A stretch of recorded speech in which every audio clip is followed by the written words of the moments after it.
Imagine a lake at midnight in a steady, relentless downpour. The surface of the water is never still, broken into 1,000 trembling pieces by the endless cascade of raindrops. Each drop strikes with a tiny, urgent impact. One is the ping of a new email. Another is the deadline looming at the end of the week. A third is the memory of a harsh word spoken in haste, while another is the quiet, heavy weight of an unspoken expectation. This is not just a lake in a storm. It is a portrait of the human mind in the modern world, a surface in constant agitation, perpetually disturbed by the relentless rainfall of information, responsibility, anxiety, and desire. We have been taught to see this turbulence as a sign of a life being lived, a sign of engagement and productivity. But if we are honest, it feels less like living and more like a struggle to stay afloat. We are experiencing a strange and profound poverty, a poverty of abundance. We have more information than any generation in history, yet we feel less wise. We have more connections, yet we feel more isolated. We have more possessions and more opportunities, yet we feel a persistent, gnawing emptiness. We are drowning, not in a great flood from the outside, but in the constant chaotic waves churned up by the surface of our own minds. Now, imagine the rain begins to soften. The frantic drumming on the water's surface subsides into a gentle patter, and then into a complete and profound silence. The waves calm, the ripples fade, and the lake's surface transforms. It becomes a perfect, dark mirror, holding the vast, silent expanse of the starry sky within it. The peace that arrives is not a result of fighting the rain or building a roof over the lake.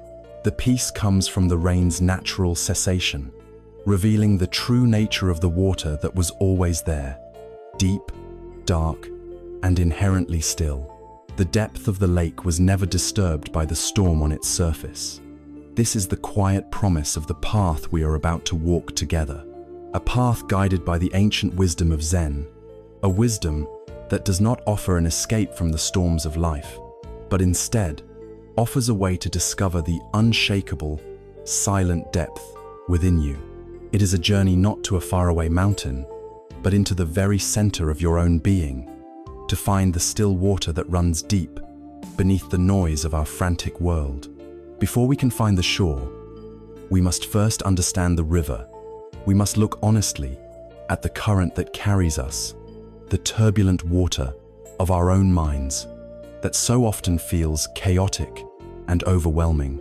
In the language of the Buddha, this fundamental state of unease is called dukkha. It is often translated as suffering, but its meaning is deeper, more subtle. It is the background hum of dissatisfaction, the feeling that things are not quite right, the subtle friction of a life lived at odds with its own nature. This is the raging river of the mind, and for most of us, we are so immersed in its flow that we do not even recognize we are in the water. We simply believe that this is what life is, a constant, breathless struggle from one moment to the next. The primary force that gives this river its powerful, pulling current is a habit of the mind called clinging or attachment. This is not the same as love or care or healthy ambition. Love flows, it gives, it is expansive. Clinging, on the other hand, is a tight, white-knuckled grip. It is born from fear, the fear of loss, the fear of not being enough. We cling to outcomes, believing our happiness is contingent upon a specific result. I must get this job, the mind insists, and if I do not, I will be devastated. The suffering does not truly arise from the not getting of the job. It arises from the violent intensity of the must. We cling to our identities, these fragile constructions of who we think we are. I am a competent professional. I am a good parent. I am an intelligent person. We build these identities like houses of cards, and then live in constant, low-grade fear that a single breath of wind, a single criticism or failure, will bring the entire structure crashing down.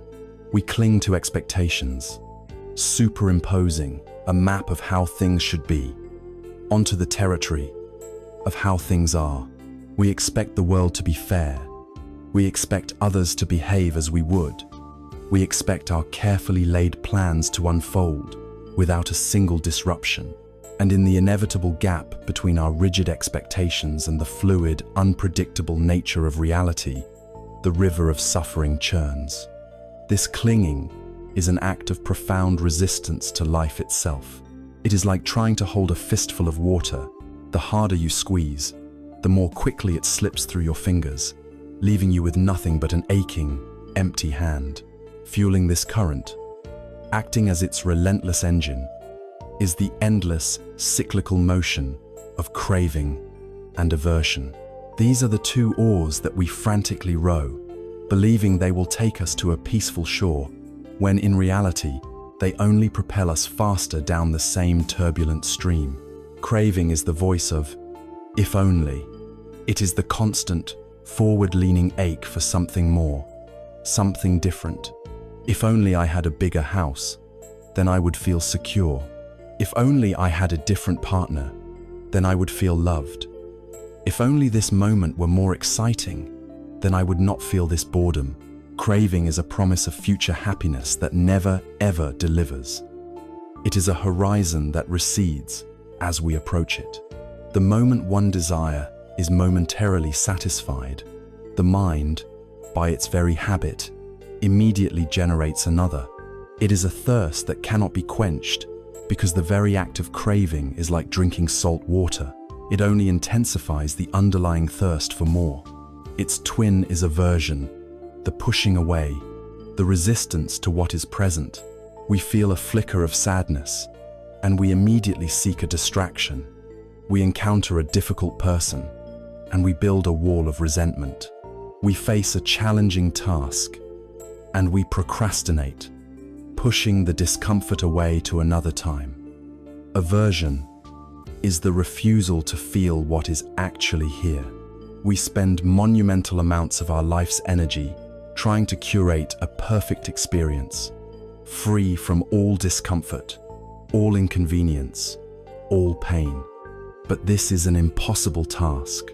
Discomfort is a part of life, just as clouds are a part of the sky. By constantly pushing it away, we do not eliminate it. We only create more tension, more friction. We become fighters, warriors against our own experience. This dance of craving and aversion is a recipe for perpetual exhaustion. We are always running towards something or running away from something, never simply being where we are. This is the very definition of being lost in the river. Underlying all of this struggle is a fundamental misunderstanding, a deep and pervasive illusion. The illusion that we are in control. We cling, we crave, and we resist because we operate under the false assumption that we can and should be the absolute masters of our reality. We try to control the economy, the weather, the aging of our bodies, and most of all, the thoughts and feelings of other people. But the deepest truth of our world, the very law of the river's being, is impermanence. The Buddha called it anicca. Everything changes. Everything is in flux. The cells in our body are replacing themselves. Our thoughts are appearing and disappearing like bubbles in the stream. Our emotions are shifting like the weather. Our relationships evolve. Our world transforms. Empires rise and fall. Nothing is fixed. Nothing is permanent. The flow of the river is impermanence itself. Our suffering, our exhaustion, does not come from the fact that the river is flowing. It comes from the absurd and tragic act of trying to stand perfectly still in the middle of it, commanding the waters to bend to our will. The fight is not with the river. The fight is with our own refusal to accept its nature. And what is the sound of this raging river? It is the ceaseless, internal chatter of the mind. It is a constant monologue, a narrator who never, ever stops talking. This voice takes many forms. Sometimes it is the judge, endlessly reviewing past events with a harsh, critical eye. You should have said that differently. You made a fool of yourself. Why are you so lazy? The judge not only critiques us, but everyone else, creating a world of right and wrong, better and worse. At other times, the voice is the warrior, a frantic futurist who plays out every possible negative scenario. What if I lose my job? What if I get sick? What if they don't like me? It lives in a catastrophic future that has not happened and may never happen. Yet it robs us of the peace of the only moment that does exist, the present. And often, it is simply the commentator, a sports announcer for our own life, narrating every mundane detail. Now I am walking to the kitchen.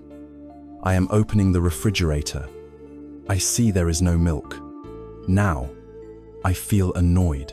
This constant narration creates a film, a layer of thought between us and our direct experience of reality. We don't just feel the sun on our skin, we think the sun feels nice today. We don't just taste the tea, we think this is a good cup of tea. This inner noise is the fog that hangs over the river, keeping us trapped on its surface, preventing us from ever sensing the quiet, clear depths below. There is an old story that speaks to a different way of being, a way of finding stability within the river's flow. A farmer lived in a small village. One day, his only horse ran away. His neighbors came to console him. "Such terrible luck," they said. The farmer simply replied, "Maybe." The next week, the horse returned, bringing with it a herd of wild horses. The neighbors gathered again. "Such wonderful luck," they exclaimed. The farmer replied, "Maybe." A few days later, the farmer's son was trying to tame one of the wild horses when he was thrown off and broke his leg. The neighbors came once more. "Oh, such terrible, terrible luck," they lamented. The farmer, looking at his son's leg, said again, "Maybe." The very next day, army officials came to the village to conscript all the able-bodied young men for a brutal war from which few would return. They saw the farmer's son with his broken leg, and they passed him by. The neighbors, overwhelmed with relief, came to congratulate the farmer. "You were right. It was such incredible luck." The farmer looked at them and said, "Maybe." This farmer is not detached or foolish. He is profoundly wise. He understands the nature of the river. He knows that it is impossible to judge a single event, a single ripple on the surface, as purely good or bad. Each event is interwoven with every other event in a complex, unknowable tapestry. By saying, "Maybe," he is not surrendering to fate. He is releasing himself from the violent emotional swings of judgment. He is not being tossed about by the surface currents of fortune and misfortune. He has found a different kind of footing, a deep acceptance of the river's flow, a trust in the unfolding of reality itself. He is a man who has begun to understand the river, not as an enemy to be fought, but as the very medium of his life. This is our first task on this path, to see the river clearly, to recognize that the feeling of being swept away is not a personal failing, but a universal condition born from these habits of mind. The fearful grip of clinging, the endless push and pull of craving and aversion, the exhausting illusion of control, and the deafening noise of our own inner chatter. Recognizing this is not a cause for despair, it is a cause for clarity.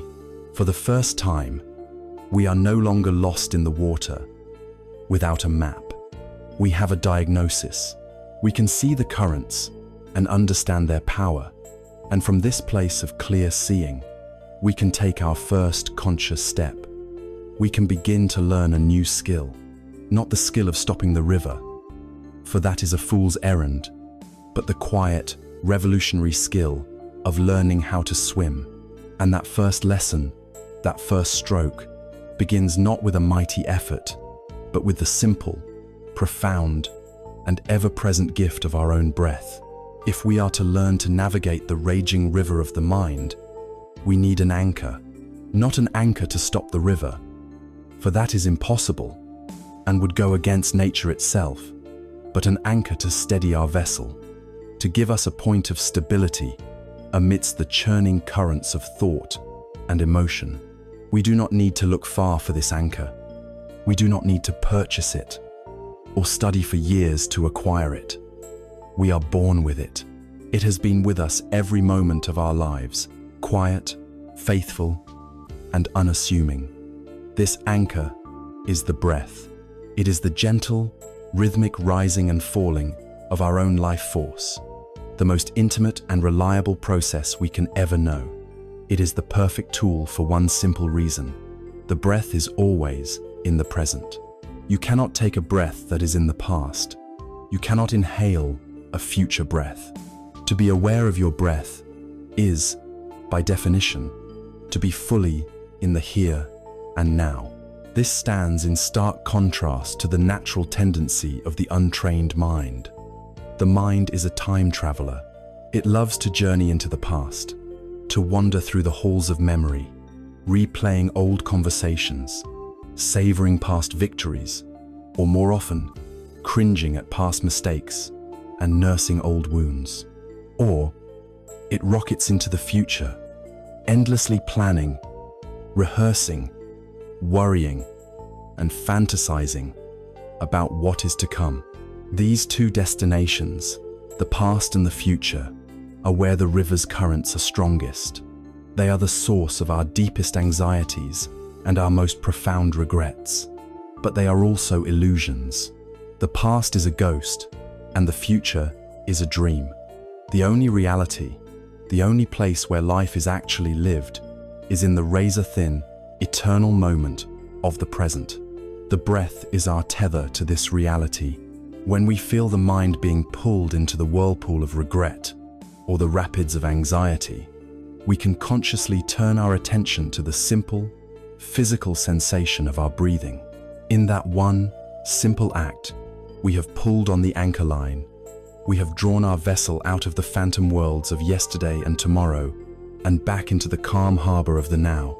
The practice of using this anchor is one of elegant simplicity. It is called anapanasati, which simply means mindfulness of breathing. To begin, you need only find a comfortable position. You do not need a special cushion or a silent temple. A simple chair in a quiet room will do. You can close your eyes or leave them softly open with a gentle, unfocused gaze.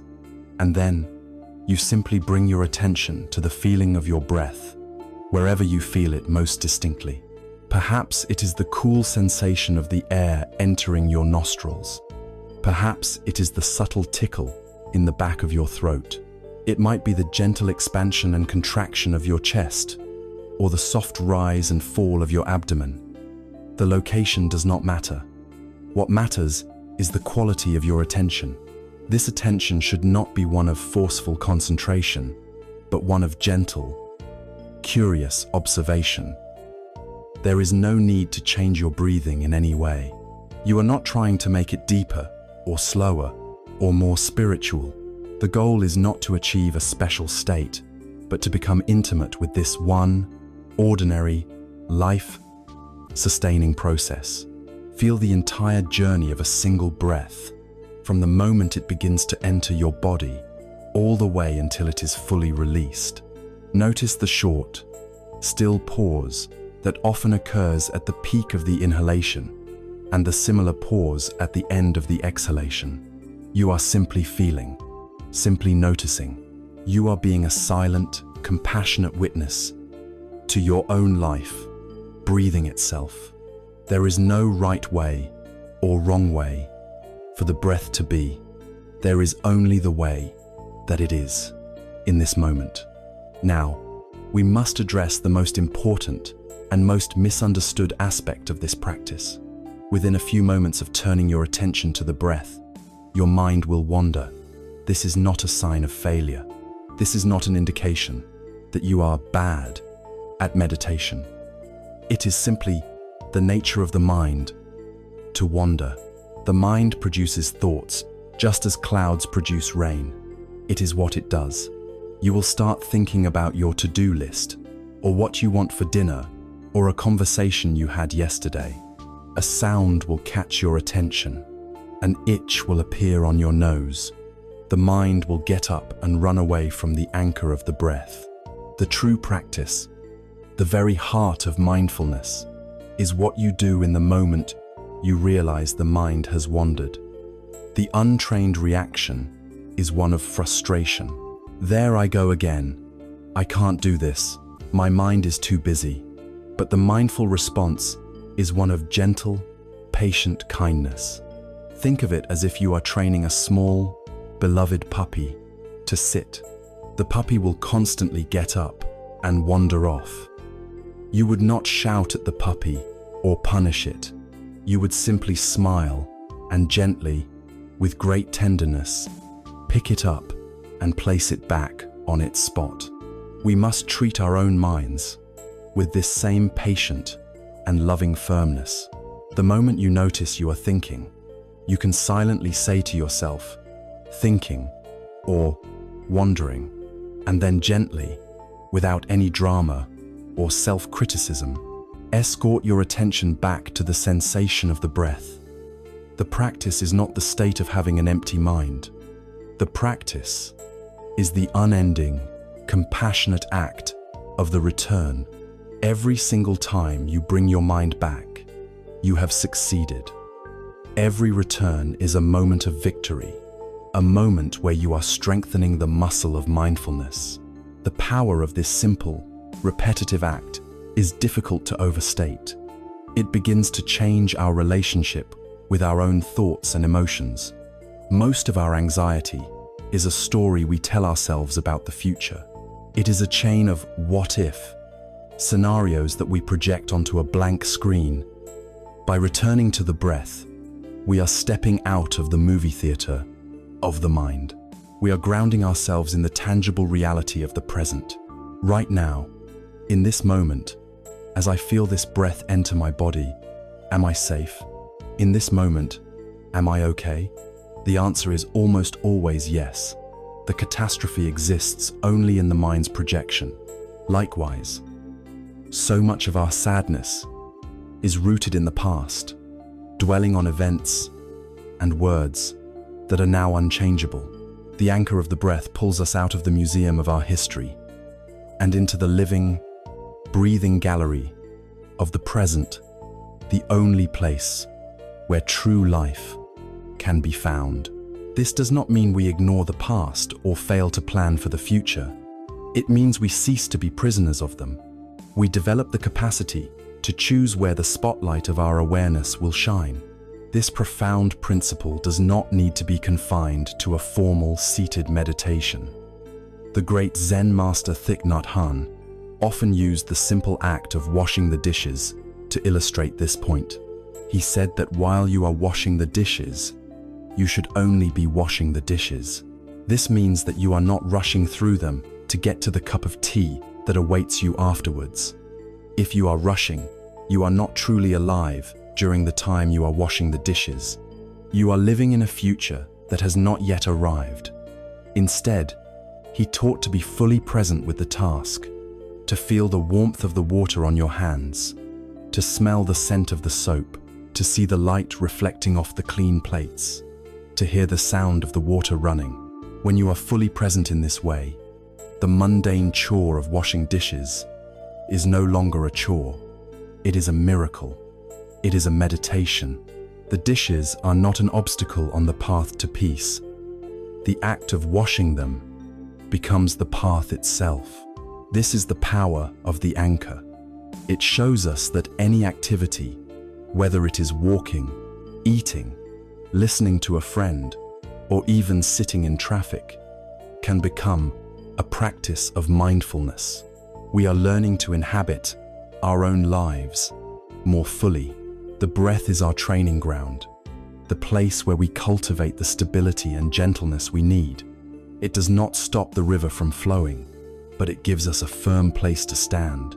We are no longer a helpless leaf being tossed about by every eddy and current. We have found a place of refuge, a point of stability within ourselves. And from this anchored place in the eternal now, we can begin to look at the water flowing past us with new eyes. With a sense of calm curiosity, we can start to truly see its nature without being swept away by it. And the first, most powerful truth we discover when we are truly anchored in the present is that everything we see, without exception, is in a state of constant, graceful, and unstoppable change. From the steady place of the anchored mind, we can now dare to look more deeply into the nature of the river itself. With the breath as our point of stability, we are no longer immediately swept away by the currents. We can observe, we can feel, we can see with a clarity that was previously impossible. And what we see, when we look with this quiet, unwavering attention, is the most fundamental law of the universe in action. We see that nothing is static. The river is not a single, solid thing. It is a mass of movement, a symphony of flow. The thoughts that were here a moment ago are gone, replaced by new ones. The sensation of warmth in your hand gives way to a feeling of coolness.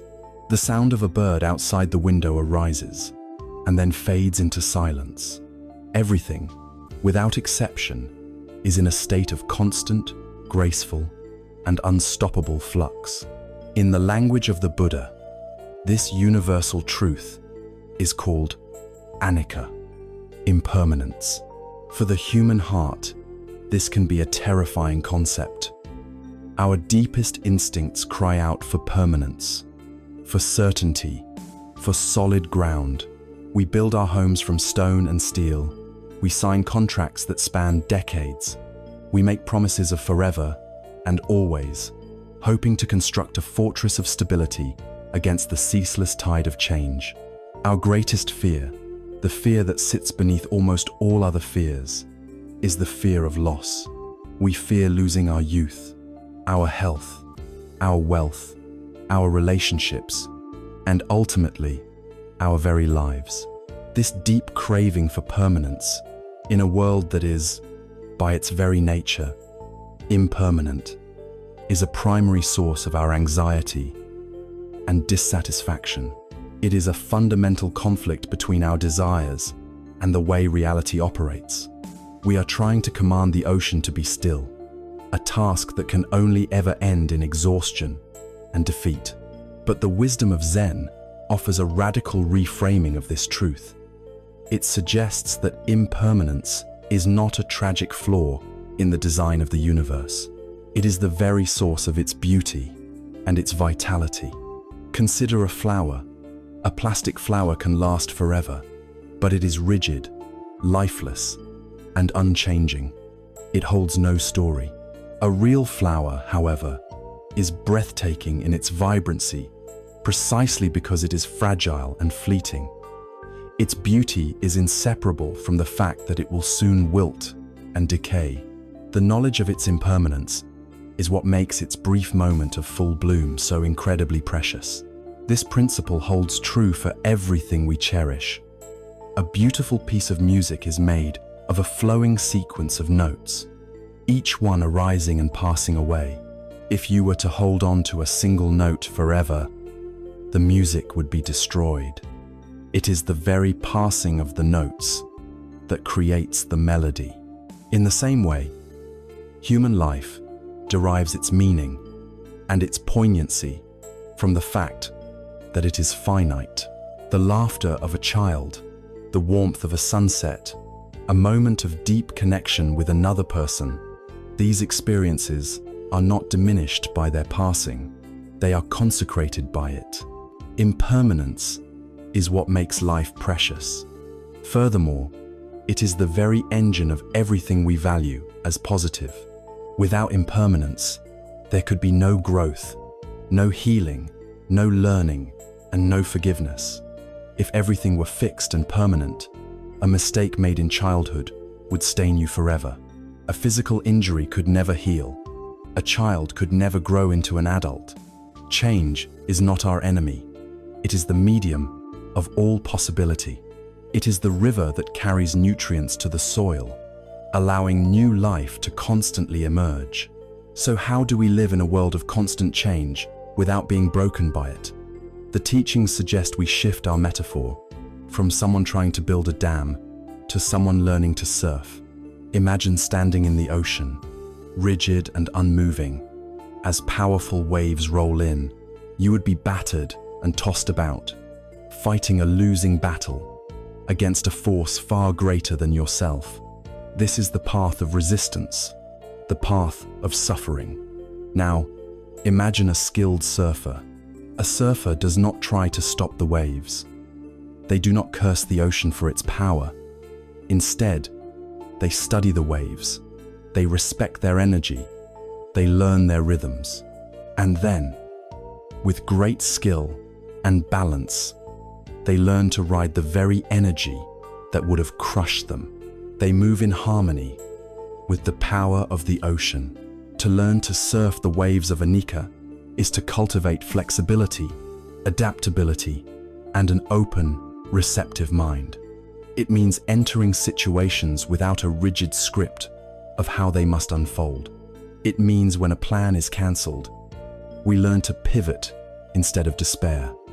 When a relationship changes, we learn to adapt rather than trying to force it back into its old form. When our body ages, we meet the changes with grace rather than with bitter resistance. We are learning to move with the flow of life, not against it. This active, graceful engagement with change is the heart of what it means to practice with impermanence. This leads us to the active practice of letting go. Letting go is often misunderstood as passive, resignation, or apathy. It is anything but. It is a courageous and wise act of releasing our tight, white-knuckled grip on reality. It is consciously unclenching the fist that tries to hold onto the flowing water of the present moment. We practice letting go of our attachment to specific outcomes. We practice letting go of our rigid ideas of who we are or who other people should be. We practice letting go of old hurts and past glories. Each time we notice our mind tensing up, fighting against what is, we have an opportunity. We can notice the feeling of resistance, acknowledge it without judgment, and then intentionally soften around it. We can exhale, and with the out-breath, release our mental grip, allowing reality to be exactly as it is in that moment. Paradoxically, it is this act of surrender to the river's flow that gives us the greatest sense of balance and control. We stop fighting the current, and in doing so, we learn to navigate it with ease. There is a powerful and ancient story from the life of the Buddha that illustrates this journey from desperate clinging to wise acceptance. A young woman named Kisa Gautami had a single infant son, whom she adored above all else. One day, the child fell ill and died. Overcome with a grief so profound it bordered on madness, Kisa Gautami refused to accept his death. She picked up his small, lifeless body and went from house to house in her village, begging everyone she met for medicine that could restore her son.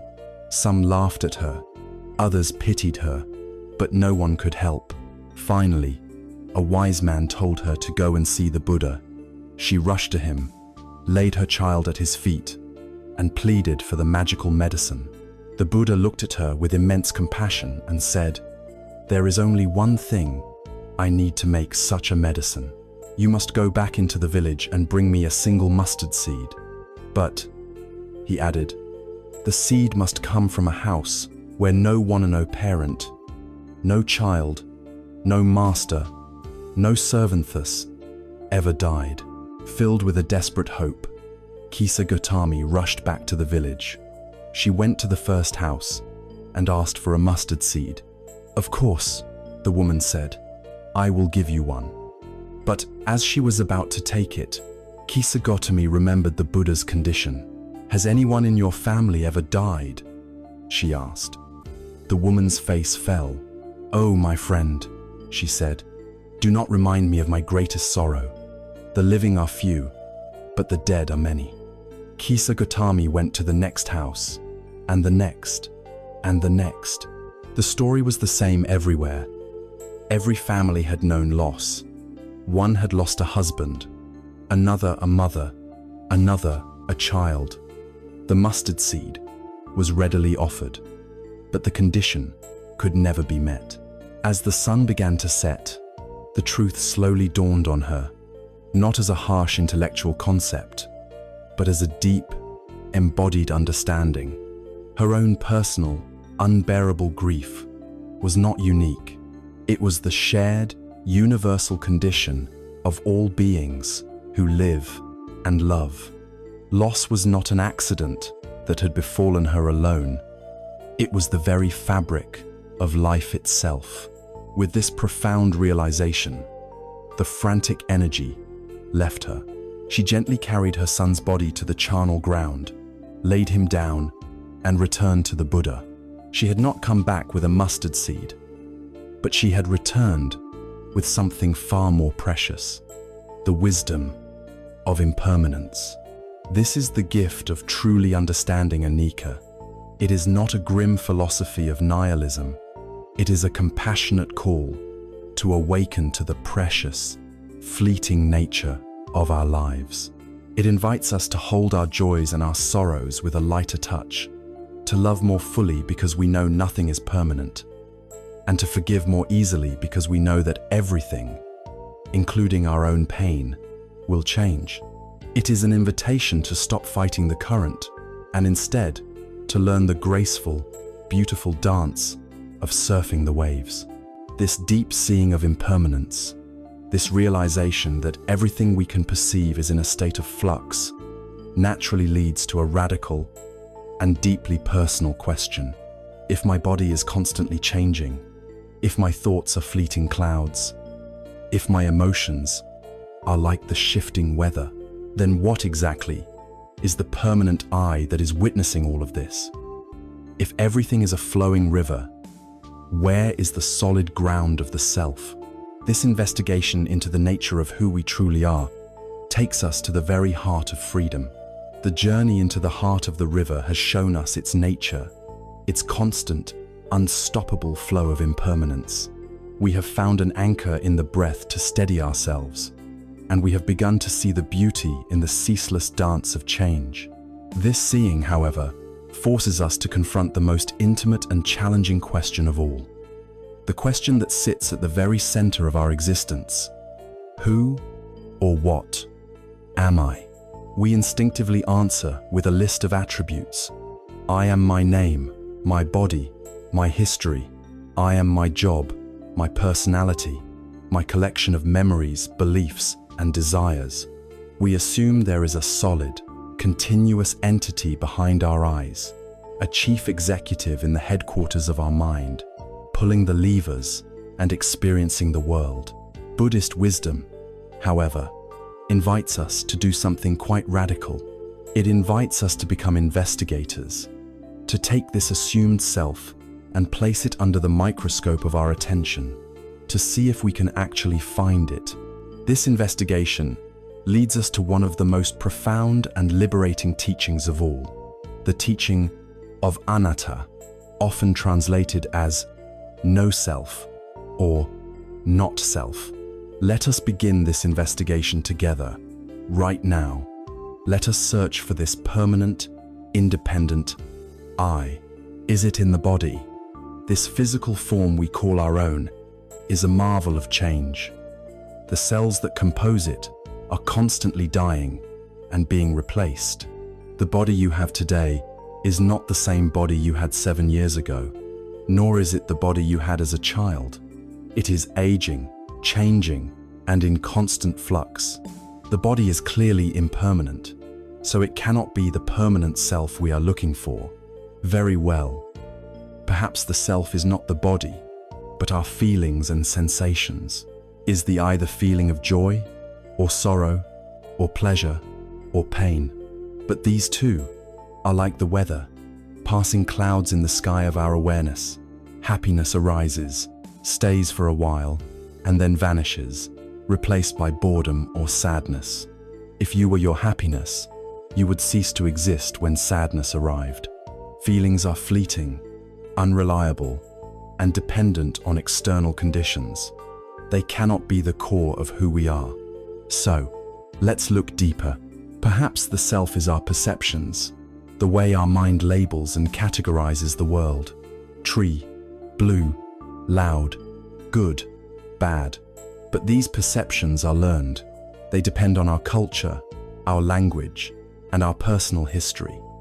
What one person perceives as beautiful, another perceives as mundane. Perceptions are not a core truth. They are a conditioned filter through which we experience the world. They, too, are not the self. We are getting closer now to what feels like the heart of our personality. What about our thoughts, our beliefs, our opinions, our habits? Surely, these mental formations are the I, but take a moment to observe your own mind. Thoughts arise unbidden, and they disappear just as mysteriously. Where did your very next thought come from? Can you predict it? Our beliefs and opinions change over time. What we held as absolute truth at 16 seems naive at 40. Habits can be formed and broken. If you can observe your thoughts, then who is the one doing the observing? The thoughts themselves cannot be both the phenomenon and the witness of the phenomenon. They are more traffic flowing through our awareness, not the awareness itself. Finally, we are left with consciousness, the sheer quality of knowing or being aware. Is this the self? But consciousness, in the Buddhist understanding, does not exist on its own. It is always consciousness of something. There is consciousness of seeing a color, consciousness of hearing a sound, consciousness of feeling an emotion, consciousness of thinking, a thought. It is like a light that only exists when it is illuminating an object. It flickers on and off with each new experience, dependent on the other processes. It, too, is a dynamic, changing flow, not a static, independent entity. After this honest investigation, we are left in a startling position. We have looked through all the components of our experience, and we have failed to find a single, solid, unchanging thing that we can point to and say, "This is me." The self we have been searching for is nowhere to be found. So what is this I we speak of so confidently? It is a useful convention, a name, a label. The self is like the word forest. A forest is undoubtedly real, but if you go looking for the forest, you will only find individual trees, soil, moss, animals, and streams. Forest is a convenient designation for this complex, interdependent gathering of processes. In the same way, I is a convenient designation for the ever-changing interplay of body, feelings, perceptions, thoughts, and consciousness. This constructed sense of a separate, solid self is what we call the ego. The ego is the storyteller, the fictional narrator, who weaves all these changing processes into a coherent, continuous story called my life. And this ego, this phantom CEO, is the source of immeasurable suffering. It is the ego that constantly compares itself to others, asking, am I smarter? Am I more successful? Am I more attractive? This game of comparison is a guaranteed path to envy and insecurity.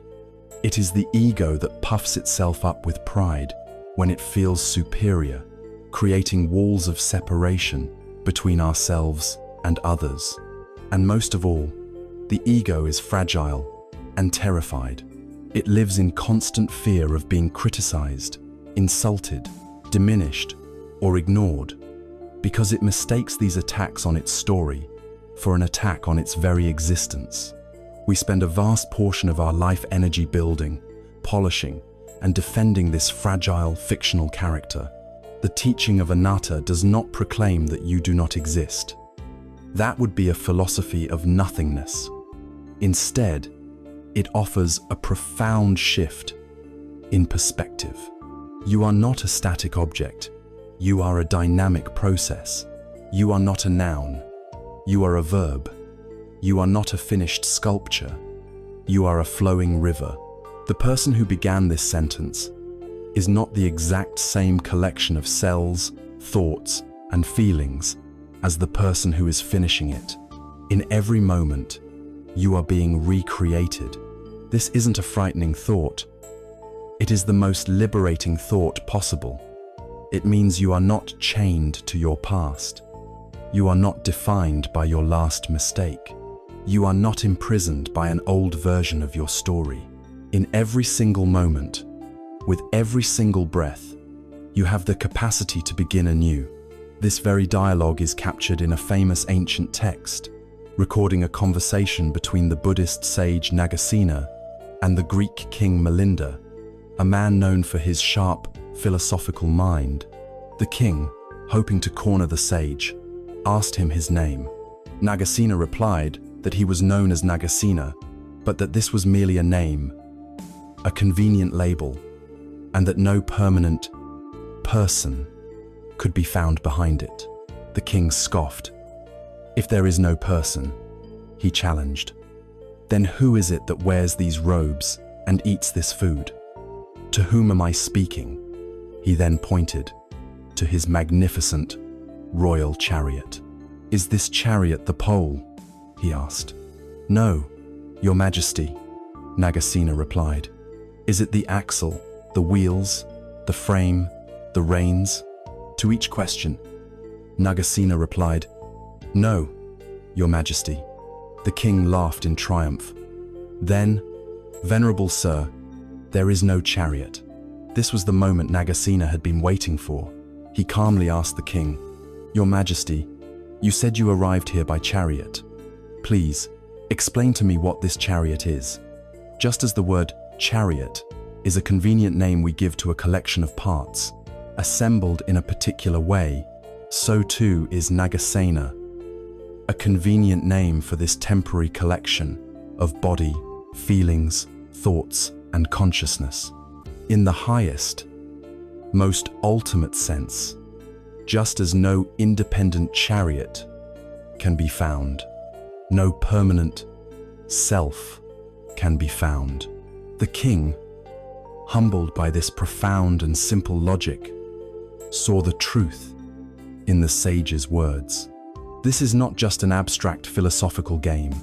It is a direct path to freedom in our daily lives. The exhausting, lifelong project of defending the ego can finally be put to rest. When you realize there is no fixed, solid self to defend, the sting of criticism loses its power. It becomes just feedback, just information. When there is no ego to aggrandize, the need to compare yourself to others begins to wither away. You can feel genuine joy at the success of others because their success is no longer a threat to your own story. You are liberated from the immense pressure of having to be someone important, successful, or perfect, and you are given the profound permission to simply be, to be present with the unfolding, ownerless flow of experience. This dismantling of the solid self can feel, at first, like it leaves a void, an emptiness. We have spent our entire lives building and decorating the house of the ego, and now we see that its walls are transparent, and its foundation is the flowing earth itself. But this emptiness, in the Zen understanding, is not a barren nothingness. It is not a deficiency. It is a space of infinite potential, a space of profound connection, a richness beyond measure. To understand this, we must now turn our gaze to the deep and powerful wisdom of what is called sunyata, or emptiness. Having walked the path of impermanence and looked into the very nature of the self, we arrive at a place that can feel like a precipice. The solid ground of a permanent world has dissolved into a flowing river. The solid footing of a permanent self has been revealed as a dynamic process. We are left, it seems, with emptiness. In the West, the word emptiness is heavy with negative connotations. It speaks of lack, of loss, of a barren void, and a cold, nihilistic despair. It is crucial to understand that when Zen speaks of emptiness, or sunyata in Sanskrit, it is pointing to something entirely different. It is not a description of a void to be feared, but an invitation into a fullness to be discovered. It is not a state of deprivation, but a state of pure, unbridled potential. The key to unlocking this profound concept lies in a single question: empty of what? Sunyata does not mean empty in the way a box is empty of its contents. It means empty of a separate, independent, self-contained existence. It means that no single thing in the entire universe exists on its own, by its own power. Everything arises in dependence upon everything else. Let us consider something as simple as the piece of paper in a book. If we look deeply at it, where is the paper? We see the tree from which the wood pulp came, but the tree cannot exist without the soil, the rain, the clouds, and the sunshine. So the sun and the clouds are also in the paper. We see the logger who cut down the tree, and in the logger, we see the bread he ate for breakfast, and therefore, the wheat, the farmer, and the farmer's parents. We see the factory that milled the pulp, and the person who invented the paper-making process. The entire cosmos, in a very real and tangible way, has conspired to bring this single sheet of paper into existence. The paper is empty of a separate self. Its existence is entirely woven from the threads of everything else. It is with all that is. This is the truth of all things.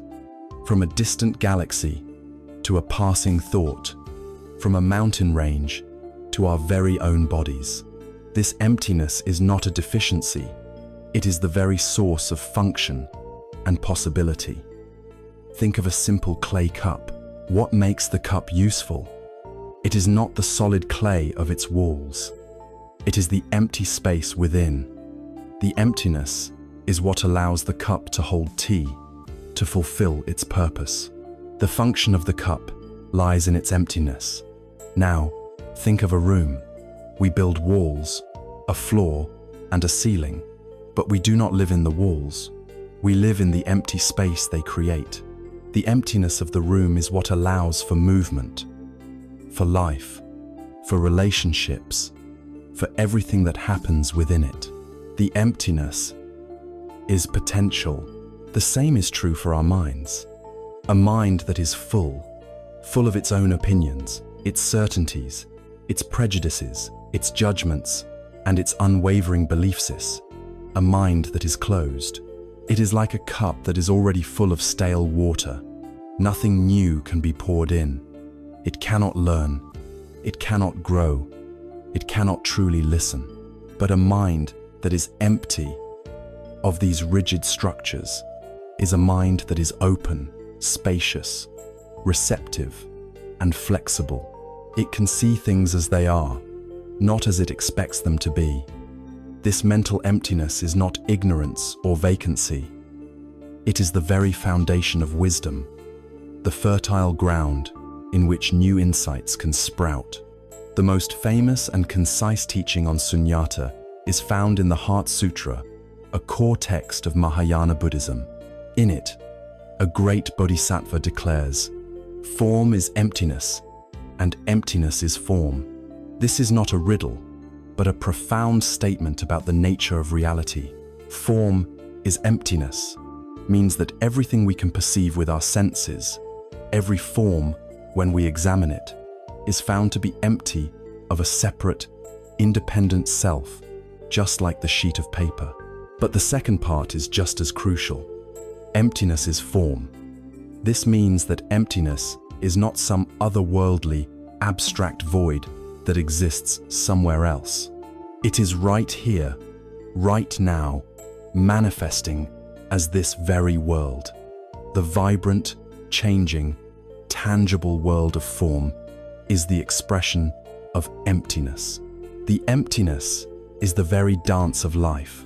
The table is empty of a separate self, and this emptiness is manifesting as the table. They are not two different things. The universe is not a collection of solid things separated by a void.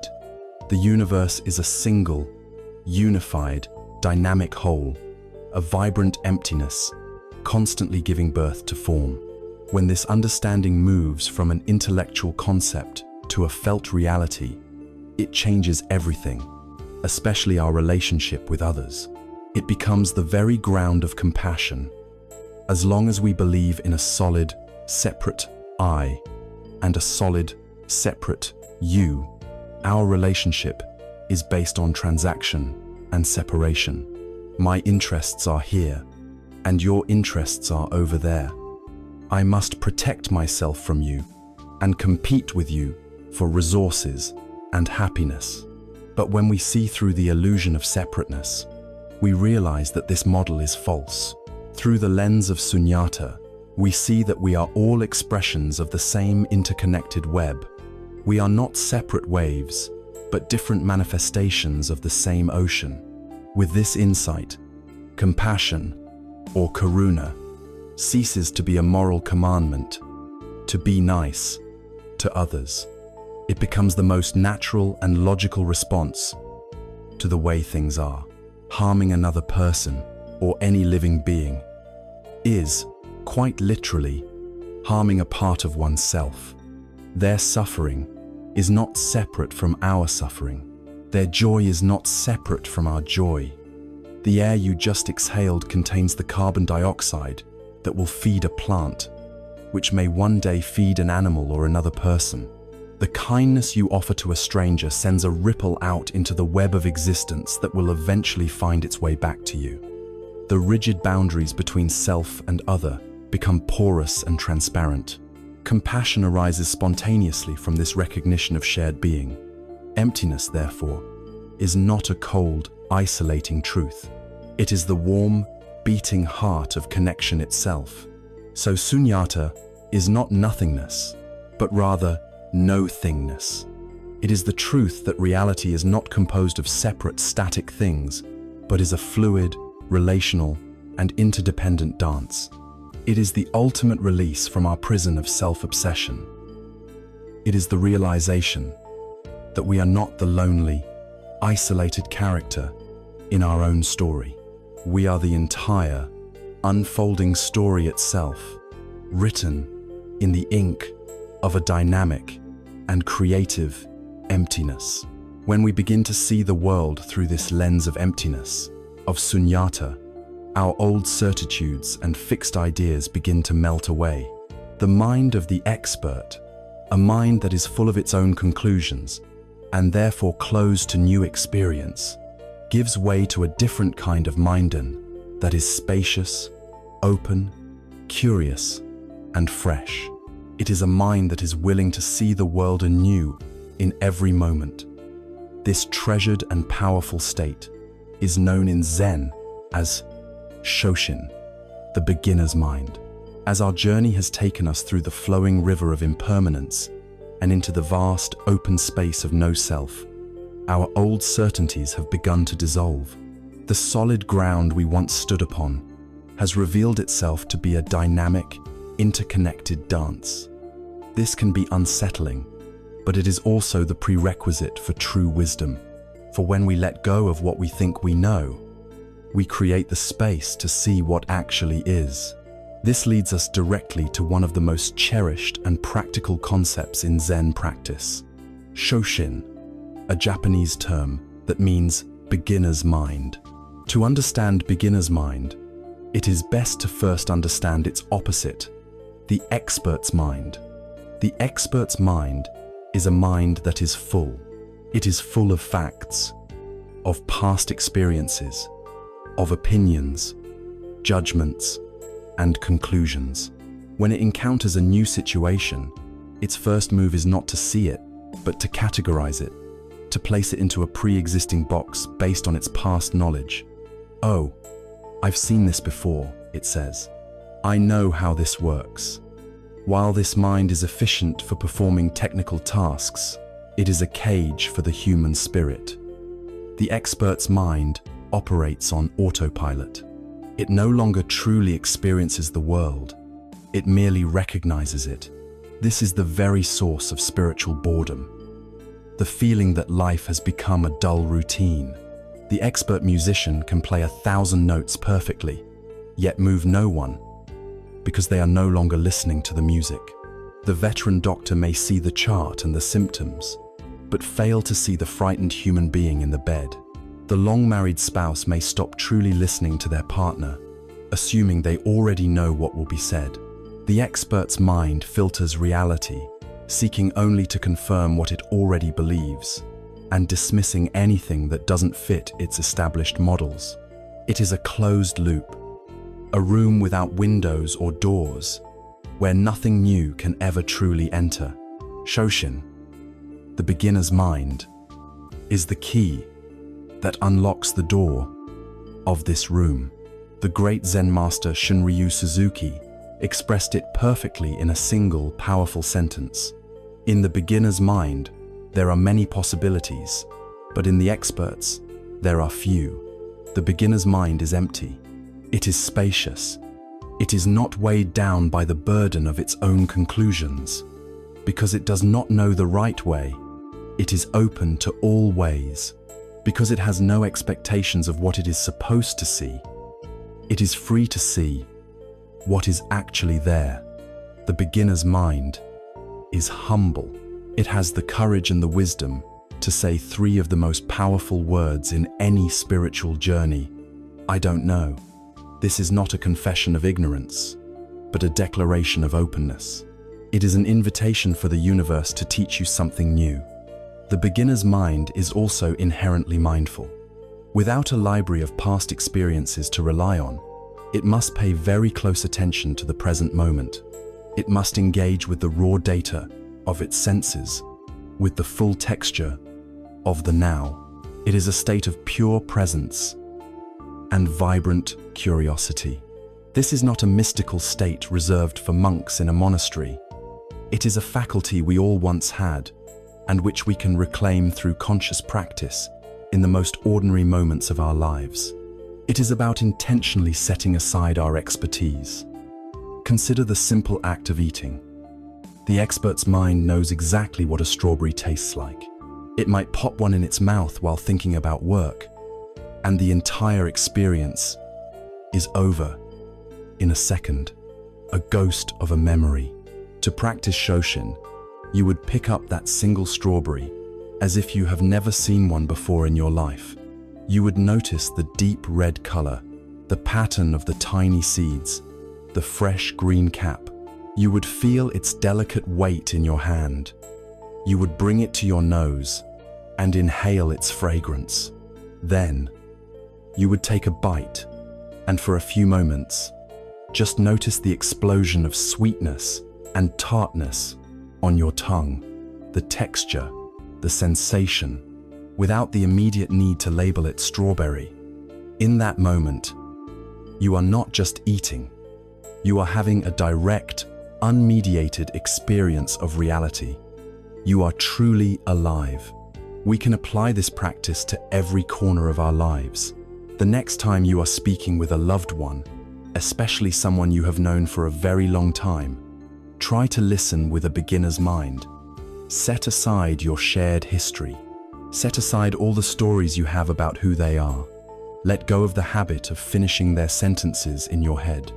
Simply listen. Listen to the words they are choosing right now. Listen to the tone of their voice. Listen to the silences between the words. You may be astonished to find that you are hearing them for the very first time. You can take this practice for a walk, Stroll down the most familiar street in your neighborhood, but with the intention of seeing it with Shoshin. Notice the intricate pattern of a single leaf on a tree you have passed 1,000 times. See the way the light reflects off a window. Observe the unique architecture of a crack in the sidewalk. Look at the faces of people you pass, not as categories old man, young woman, but simply as human faces, each holding an entire universe of experience you will never know. In doing so, the most boring street in the world can become a landscape of infinite wonder. This practice is the direct antidote to the spiritual malaise of the modern world, the pervasive feeling of being jaded and unimpressed. Shoshin reveals to us that the world has not lost its magic. It is our mind that has become dull through the lazy habit of assumption. The wonder is still here, pulsing in every atom of existence. It is in the taste of clean water, the feeling of the wind on your skin, the astonishing complexity of your own hand. Shoshin is not about regressing to the naivete of a child. It is about cultivating a second innocence, the wisdom and experience of an adult, married to the open, curious, and wondering heart of a child. It is the ability to see the world with both profound clarity and boundless awe. This is a practice of unlearning. It is about willingly emptying our cup, moment by moment, so that the fresh water of reality can pour in. It is the conscious choice to be amazed rather than to be certain, to be curious rather than correct. It allows us to break free from the prisons of our own habits and opinions, and to step into a life that feels lighter, more joyful, and infinitely more creative.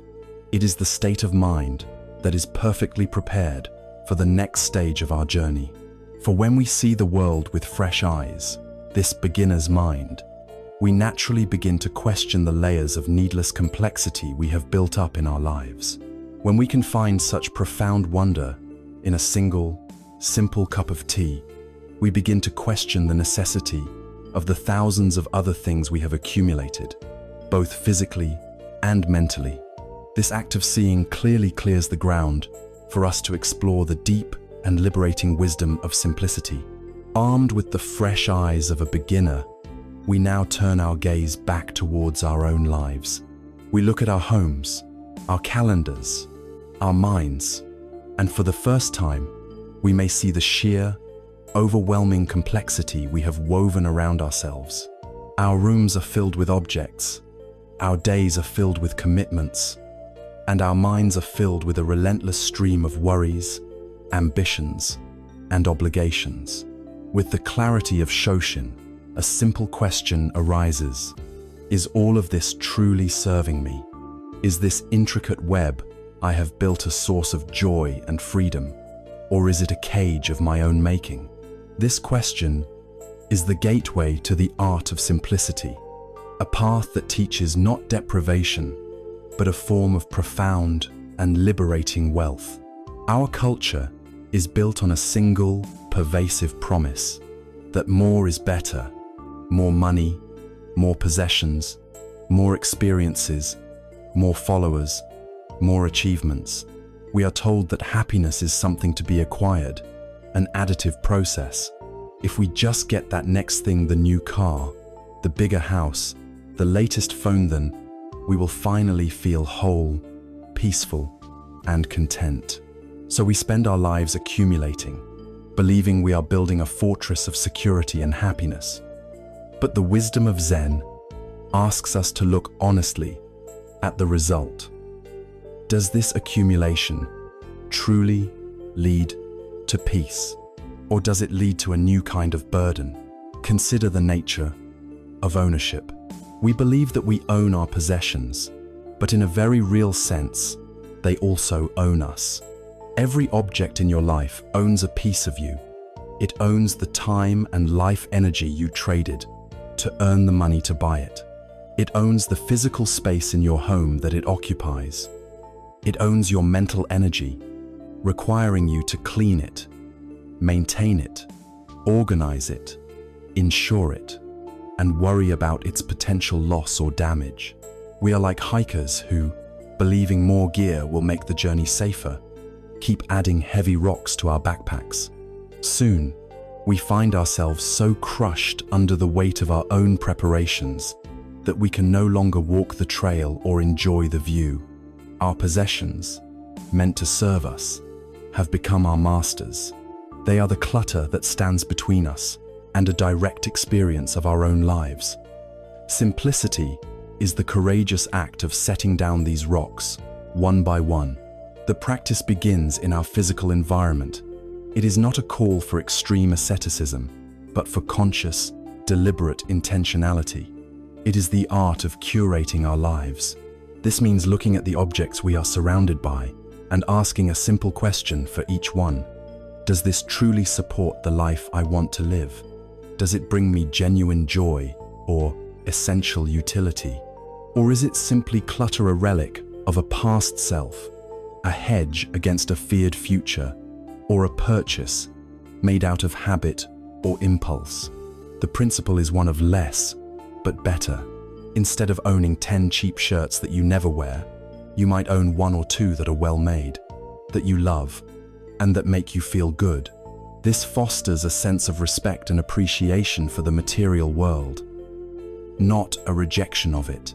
By surrounding ourselves only with the things that are beautiful, useful, and meaningful, we transform our homes from chaotic storage units into serene sanctuaries. The goal is not to have nothing, but to ensure that everything you have is worthy of the precious space it occupies in your home and in your life. This external simplification is inextricably linked to an internal one. A cluttered home is very often the mirror of a cluttered mind.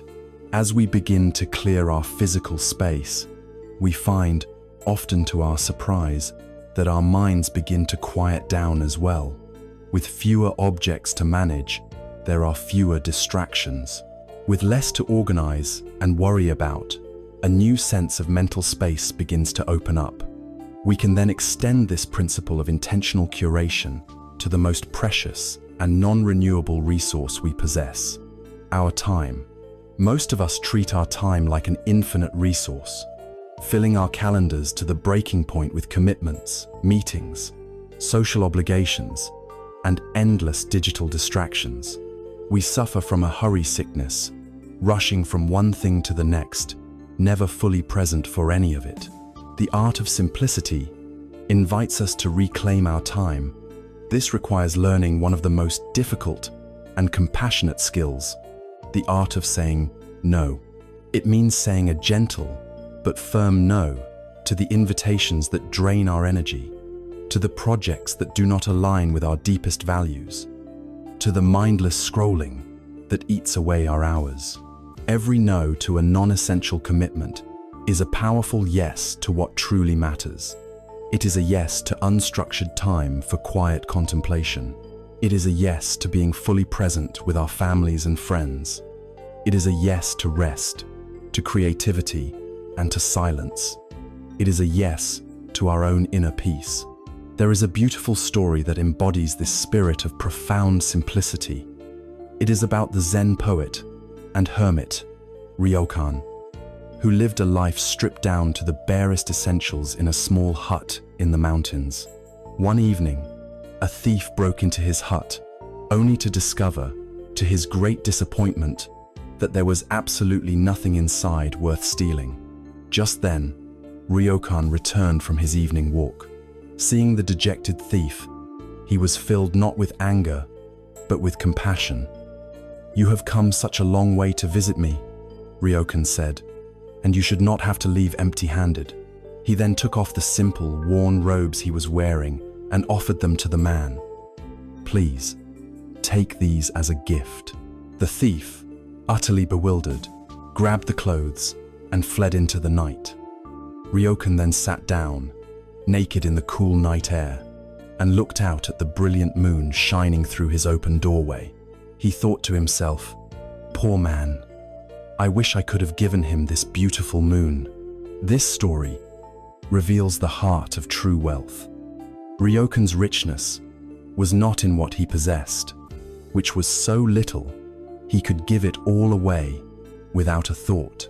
His true, inalienable wealth was his capacity to be fully present with the simple, profound beauty of the moment, the moonlight.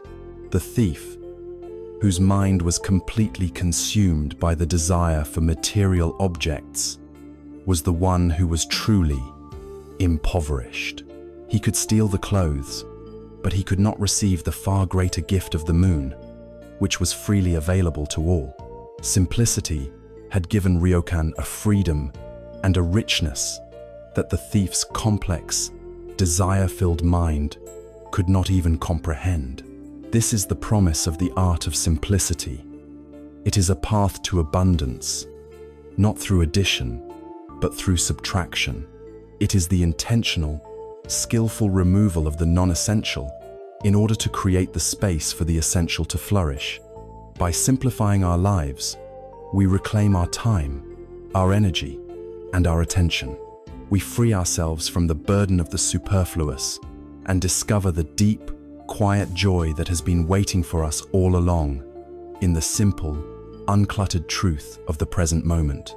This process of stripping away the unnecessary, of clearing out the clutter from our homes and our minds, leaves us in a quiet, uncluttered space. Here, we are left with the things that truly matter: a simple cup, a cherished relationship, the light of the morning sun. In this new clarity, we can begin to appreciate these essential things on a much deeper level, not for an idealized perfection, but for their authentic, humble, and transient beauty. This brings us to the gentle and profound wisdom of Wabi-Sabi. In the quiet, uncluttered space we have cultivated through simplicity, we are left with the essential things: a simple cup, a cherished relationship, the light of the morning sun. Now, a new question arises. How do we relate to these things? Our modern culture, particularly in the West, has trained us to worship at the altar of perfection. We are drawn to the flawless, the symmetrical, the brand new, and the digitally polished. We want the unblemished fruit, the wrinkle-free face, the career path without a single misstep.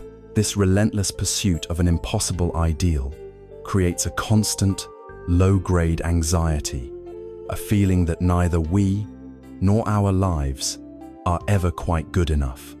Zen wisdom offers a gentle, compassionate, and deeply revolutionary alternative to this tyranny of perfectionism. It is a worldview captured in the Japanese concept of Wabi-Sabi. These are two words that are famously difficult to translate, but together they point to a profound appreciation for a different kind of beauty, a beauty that is found in the imperfect, the impermanent, and the incomplete. Wabi can be thought of as a rustic simplicity, a quietness that is free from worldly striving. It is the feeling of deep contentment found in a simple, uncluttered room, the sense of richness that can arise from solitude. It speaks to an inner state of being, a freedom from the need for external validation or ornamentation. Sabi, on the other hand, refers to the beauty that comes with the passage of time. It is the bloom of age, the patina on an old bronze statue, the smoothness of a stone worn down by a river. Sabi is the visible mark of life's journey, the story told by rust, by a faded color, by a scar, or by a crack. It is the celebration of the authentic wear and tear of existence. Together, Wabi-Sabi is a philosophy that finds a deep, poignant, and melancholy beauty in things that are humble, modest, and unconventional. It is the beauty of authenticity, not of polish. It is the understanding that life's natural processes of growth, decay, and mortality are things to be honored, not hidden. We see this philosophy expressed beautifully in the Japanese art of kintsugi. When a treasured ceramic bowl is broken, it is not thrown away. Instead, The broken pieces are carefully reassembled, and the cracks are filled with a lacquer mixed with powdered gold, silver, or platinum. The philosophy is that the breakage and repair are part of the object's history, a part of its story. The cracks are not flaws to be disguised. They are illuminated in gold, making the bowl more beautiful and more precious for having been broken. The Wabi-Sabi object the slightly asymmetrical handmade cup, the moss-covered stone in a garden, the weathered wooden benches. A soul. It has a story. It speaks of its connection to time and to the elements, a quality that a perfectly mass-produced, flawless plastic object can never possess. This, of course, is a beautiful way to look at objects, but its true power is revealed when we learn to apply this philosophy to ourselves and to each other. We spend so much of our precious energy trying to hide our own imperfections. We use filters to smooth our skin, carefully curate our words to sound more intelligent, and desperately try to conceal our past mistakes, our fears, and our vulnerabilities. We are terrified of our own cracks. The wisdom of Wabi-Sabi invites us to see ourselves through the lens of kintsugi. Our scars are not signs of damage, but testaments to our resilience. They tell the story of a wound that has healed. The lines on our face are a map of a life lived, charting our laughter and our tears. Our past failures and heartbreaks are the golden lacquer that fills our cracks, giving us the depth, wisdom, and compassion that a life without struggle could never provide. To embrace Wabi-Sabi is to give ourselves permission to be human, to be beautifully, authentically, imperfectly ourselves. This acceptance naturally extends to others. When we let go of the need for ourselves to be perfect, we can finally release others from that impossible burden as well. We can begin to love our partners, our friends, and our family, not in spite of their quirks and flaws, but because of them. We can see their vulnerabilities not as weaknesses, but as openings for connection and tenderness. This fosters a deep, realistic, and unconditional compassion, replacing the sharp edges of judgment with the soft warmth of acceptance. Furthermore, Wabi-Sabi can transform our relationship with our work and our ambitions. Our culture is often obsessed with the final product, the flawless outcome, the A+ grade. This focus creates immense anxiety and can often paralyze our creativity. We become so afraid of not producing something perfect that we fail to produce anything at all.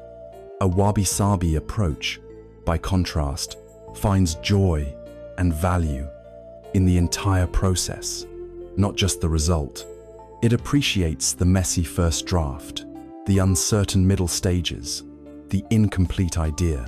It understands that life is not a performance to be judged, but a process to be lived. This liberates us from the grip of perfectionism and allows us to engage with our work and our passions with a sense of play, curiosity, and peace. The great 16th century tea master, Senno Rikyu, is often credited with perfecting the Wabi-Sabi aesthetic in the Japanese tea ceremony. A story is told of him that beautifully illustrates this principle. One day, Rikyu instructed his son to prepare the garden and the path leading to the tea house for some important guests. His son, wanting to impress his father, worked for hours. He swept the path, scrubbed the moss off the stones, pruned every stray branch, and removed every single fallen leaf from the ground. When he was finished, the garden was immaculate, a picture of absolute, pristine perfection. He proudly called his father to inspect his work. Rikyu walked slowly through the flawless garden, observing it in silence. His son waited anxiously for his approval. After a few moments, Rikyu walked over to a maple tree, whose leaves were turning a brilliant crimson. He gently took one of the branches in his hand and gave it a soft shake. A handful of red and gold leaves drifted down, scattering themselves naturally and randomly across the perfectly manicured moss and the clean stones. Rikyu looked at the scene, now beautifully imperfect, and turned to his son. "Now," he said, "it is ready." The son saw perfection as absolute human control, a sterile and ordered environment. Rikyu, the master of Wabi-Sabi, understood that true, living beauty must include a touch of the natural, the uncontrollable, the mark of time. The fallen leaves did not ruin the garden, they gave it life. They introduced the element of transience and imperfection that connected the garden back to the real, breathing world. They gave it a humble, gentle beauty that the perfect version entirely lacked. This is the gift of Wabi-Sabi. It is a quiet revolution against the harsh, unforgiving demands of perfectionism. It is an act of kindness that we can offer to the world, to our fellow human beings, and most importantly, to our own beautiful, imperfect selves. It is the profound wisdom of seeing beauty, not in spite of flaws, but because of them.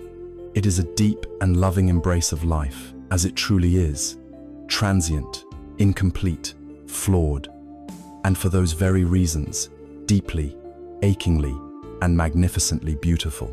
This profound acceptance of external imperfection, this Wabi-Sabi view of the world and of ourselves, provides the perfect foundation for accepting our own internal imperfections. Just as a cracked cup is not seen as broken, but as having a richer story, a difficult emotion is not a flaw to be eradicated. It, too, is part of our story, part of our beauty. This understanding allows us to turn our gaze inward and learn not how to fight our difficult emotions, but how to transform the very mud of our suffering into the lotus of wisdom. Having learned to embrace the imperfect beauty of the world around us, the gentle grace of Wabi-Sabi, we are now prepared to turn that same compassionate gaze inward. For just as a weathered stone or a cracked cup tells a story, so too do the jagged edges of our own inner landscape. We are now ready to approach the most challenging aspects of our experience, our difficult emotions. In our society, we are taught to see emotions like anger, fear, jealousy, and profound sadness as enemies. They are flaws in our character, signs of weakness, or dangerous forces to be vanquished. Our typical response is one of two extremes. Either we suppress them, pushing them down into the dark basement of our subconscious, pretending they don't exist, or we express them without restraint, allowing them to erupt like a volcano, often causing great harm to ourselves and to those around us. Zen wisdom offers a third path, a gentle middle way. It teaches us not to fight our emotions, but to befriend them, not to suppress their energy, but to transform it. It is the art of turning the very mud of our suffering into the lotus flower of understanding. The first step in this transformation is a radical reframing of what an emotion is. A difficult emotion is not an enemy, it is a messenger. It is a form of energy and information, arising from the depths of our consciousness to deliver an important message. Fear is a messenger telling us that we feel unsafe. Sadness is a messenger telling us that we have experienced a loss. Anger is a messenger telling us that a boundary has been crossed or that a deep hurt is present. When we practice suppression, we are like someone who refuses to answer the door. The messenger doesn't just go away, it knocks louder and louder, its voice becoming more urgent and distorted, eventually manifesting as chronic anxiety, unexplained physical ailments, or sudden, explosive outbursts. When we practice unrestrained expression, we are like someone who flings the door open and allows the frantic messenger to storm in and ransack the entire house. The mindful path is to simply open the door calmly, invite the messenger to sit down, and listen with compassionate attention to what it has come to say. The core of this practice can be described with a beautiful and tender image offered by the Zen master Thich Nhat Hanh, the image of a mother lovingly holding her crying baby. When a baby cries, a good mother does not get angry at it. She doesn't shout at it to be quiet, nor does she ignore it. She immediately stops what she is doing, picks the baby up, and holds it gently and securely in her arms. She cradles it, she rocks it, she envelops it in her own calm, loving energy. She may not know immediately why the baby is crying, if it is hungry, or cold, or frightened, but her first and most important action is simply to hold it with tenderness. This act of loving embrace is often enough to begin soothing the child. We must learn to become this loving mother to our own difficult emotions.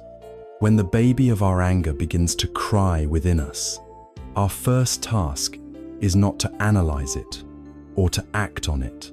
It is simply to stop, come back to our anchored breath, and acknowledge its presence. We can say silently to ourselves, "Hello, my anger. I see that you are here. I will take good care of you."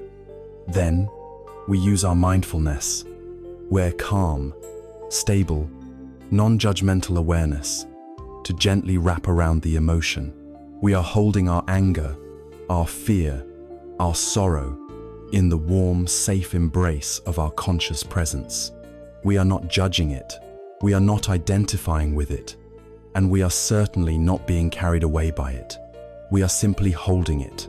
This simple, compassionate act of recognition is profoundly powerful.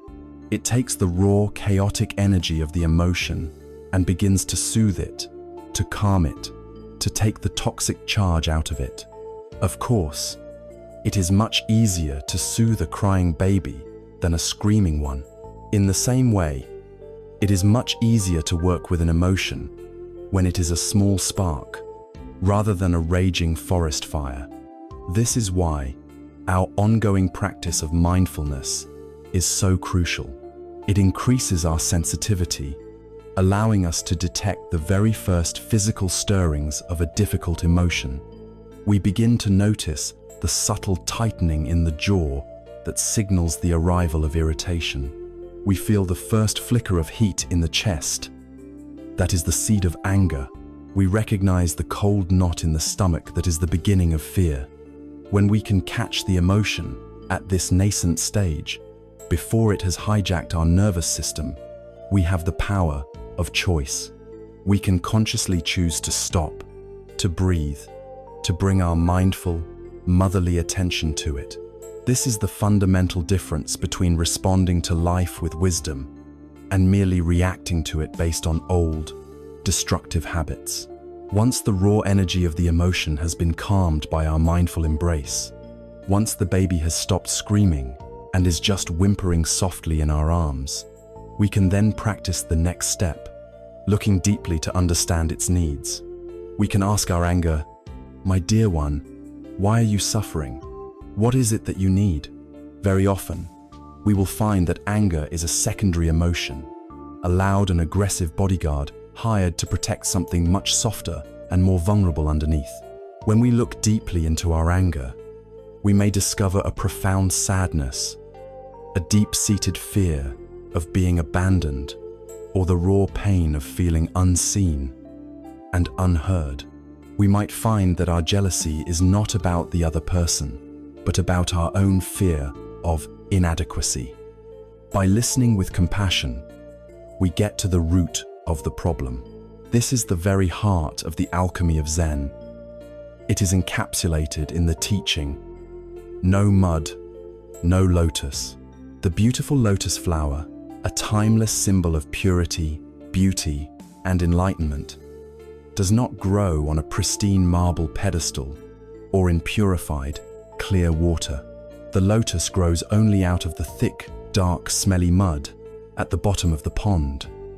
Without the mud, there can be no lotus. In the same way, the most beautiful human qualities, unshakable compassion, profound wisdom, deep resilience, and true understanding do not arise from a life that has been free from difficulty. These luminous qualities grow directly out of the mud of our own human experience. Our anger, our fear, our grief, our despair, our difficult emotions are not mistakes to be corrected. They are the rich, fertile compost required for our own awakening. To reject the mud is to reject the very possibility of the lotus. Thich Nhat Hanh offered another simple, potent image for this practice, particularly in relation to anger. He compared holding on to anger to picking up a piece of hot coal with the intention of throwing it at someone else. Even if your aim is perfect and you hit your target, who is the first person to get burned?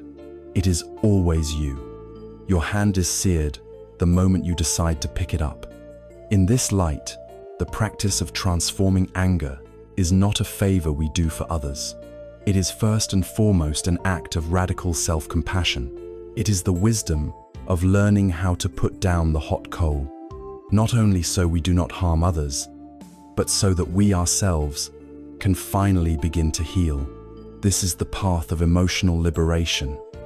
It is not a battle to be won, but a dance of transformation to be learned. We do not try to extinguish the darkness. We simply turn on the light of our mindful awareness, and the darkness naturally dissolves. We learn to stop fighting our inner storms and instead become the calm, spacious sky that allows the weather to pass. We become the loving parent to the wounded child within. When we practice listening with this deep, non-judgmental compassion to the difficult people inside of us, our own anger, our own fear, our own sorrow, we begin to cultivate a remarkable skill. We learn to offer a safe harbor for suffering. This capacity, developed internally, becomes the natural foundation for how we relate to the world around us. The practice of transforming our own inner turmoil prepares us for the subtle and powerful art of deep listening and compassionate speech with others. Having learned to cradle our own difficult emotions with the tenderness of a loving mother, we develop a new capacity within ourselves.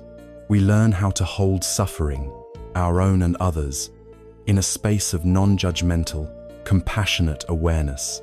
This inner practice is the essential preparation for one of the most important and challenging spiritual paths we can walk, the path of our relationships with other people. It is in our communication, in the way we listen, and the way we speak, that our practice of mindfulness truly meets the world. It is where our inner peace is tested, and where it has the chance to become a healing force for those around us. Zen wisdom teaches us to transform our communication from a mere transaction of information into a profound spiritual practice, an art of connection and healing. The foundation of this art is the practice of deep listening. In our normal conversations, we are rarely ever truly listening.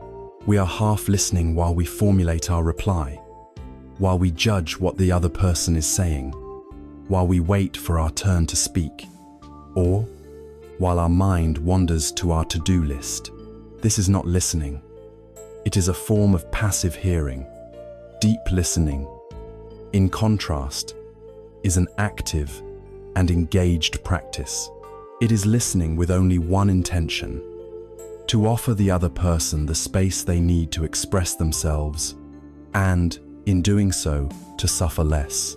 To practice deep listening is to give the other person the most precious gift we have, our full, undivided presence. It means putting down the phone, turning away from the television, and offering them the totality of our attention. It means listening not only with our ears, but with our whole being.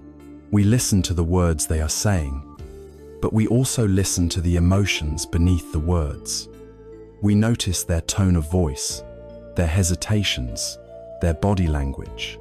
We listen for what is not being said. We do this without judgment, without criticism, and without the need to immediately fix their problems or offer advice.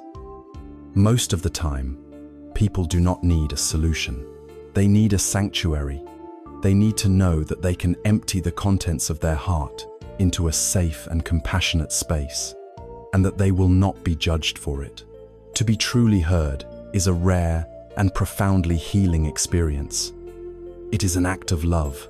When we offer this gift to another, we are creating a space where they can hear themselves more clearly and, often, find their own solutions.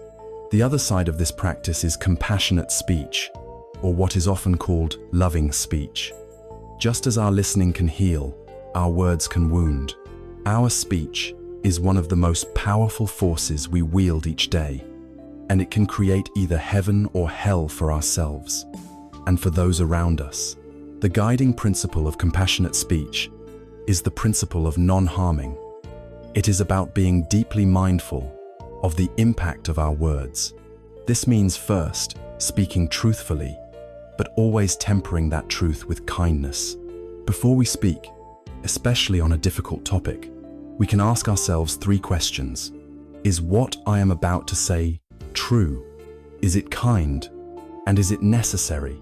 If the answer to any of these is no, then perhaps silence is the more compassionate choice. Compassionate speech is also about using our words to build bridges, not walls. This means refraining from gossip, slander, and harsh, divisive language that separates people. It means choosing words that encourage, that express appreciation, that acknowledge the good in others. It also involves learning to distinguish between expressing a legitimate grievance and indulging in the habit of useless complaining. Complaining often becomes a toxic habit that does not solve any problem, but only reinforces a narrative of victimhood and deepens the grooves of our own dissatisfaction, while simultaneously polluting the atmosphere for everyone around us. To practice compassionate speech is not to be inauthentic or falsely positive. It is to be deeply intentional, to recognize the creative power of our words, and to use them skillfully to foster understanding, connection, and peace. In this art of communication, we must also recognize the profound eloquence of silence. We live in a world that is terrified of silence, and we rush to fill every available space with noise and chatter. But sometimes, the most skillful and compassionate thing we can offer another person is not our words, but our quiet, unwavering presence. When a friend is experiencing deep grief, when a child is overwhelmed with frustration, when a partner is in the midst of great pain, our clever advice or well-intentioned platitudes can feel empty and even intrusive. In these moments, our silent presence can communicate something far more powerful. To simply sit with someone in their suffering, to offer a hand to hold, to be a calm and steady presence that does not flinch from their pain, is to say to them, I am here with you. You are not alone. This is not an empty, awkward silence. It is a rich, full, and active silence, pregnant with empathy and solidarity. These principles become most crucial and most challenging in moments of conflict. Our usual model for an argument is a battle, a debate between 2 egos, each fighting to prove itself right and the other wrong. The Zen approach transforms the conflict from a battle into a shared practice. The goal is no longer to win, but to understand. When someone is speaking to us with anger, with blame, or with criticism, their words are the cry of their own suffering. Just like the crying baby, their harsh words are a message telling us that they are in pain. The practice of deep listening in a conflict is to listen past the aggressive words and to try to hear the suffering that lies beneath them. What is the fear, the hurt, or the frustration that is causing this person to speak this way? If we can genuinely do this, and then reflect it back to them not with sarcasm, but with real empathy, entire dynamic can shift. If instead of defending ourselves, We can say, "It sounds like you feel incredibly hurt by what happened." Or, "I can hear how frustrated and ignored you feel. We are no longer enemies." The other person, feeling truly seen and heard for the first time, may begin to soften their attack. Their need to fight dissolves because the underlying suffering has been acknowledged. In that moment, the battle of egos ends, and a space for mutual understanding and true resolution can finally open up. There is a classic story from the life of the Buddha that serves as a masterclass in this practice. A man of high standing, a Brahmin, came to the Buddha and began to verbally abuse him in front of his disciples. He shouted insults, calling the Buddha a fraud and a fool, trying to provoke him. The Buddha did not become defensive. He did not argue back. He sat in perfect, dignified silence, listening deeply and attentively until the man, having exhausted his rage, finally fell silent. After a long, quiet moment, the Buddha spoke, his voice calm and gentle. "Sir," he asked, "if you prepare a beautiful gift for someone and you offer it to them, but that person declines to accept your gift, to whom does the gift then belong?" The Brahmin, taken aback by the unexpected question, thought for a moment and replied, "Well, in that case, the gift would still belong to me." The Buddha nodded slowly and said, "Exactly so. Today, you have come and offered me the gift of your insults and your anger. I have politely declined to accept it." The Buddha demonstrated the entire practice perfectly. He listened deeply, providing a safe space for the man to empty his suffering. He remained unswayed by the attack, because his sense of peace did not depend on the opinions of others. And he responded with compassionate speech, not with a counterattack, but with a simple question that served as a powerful teaching. He showed us that we are not obligated to receive the poison that others try to offer us. We have a choice. We can let it go. And in doing so, we maintain our own peace and perhaps even plant a seed of wisdom in the other. This profound ability to listen to another, to offer them the gift of our silent, compassionate presence, does not arise from a vacuum. It is a skill that is cultivated and strengthened by an inward practice. To be truly capable of hearing the suffering in another's voice, we must first become comfortable with listening to the great silence within ourselves. To speak with clarity and kindness, we must first discover that spring of clarity in our own quietude. This recognition leads us to explore the deep and transformative wisdom of the silent teacher. Having cultivated the ability to listen deeply to others, we now turn to a teacher who is even more subtle, more ancient, and for many of us in the modern world, far more intimidating.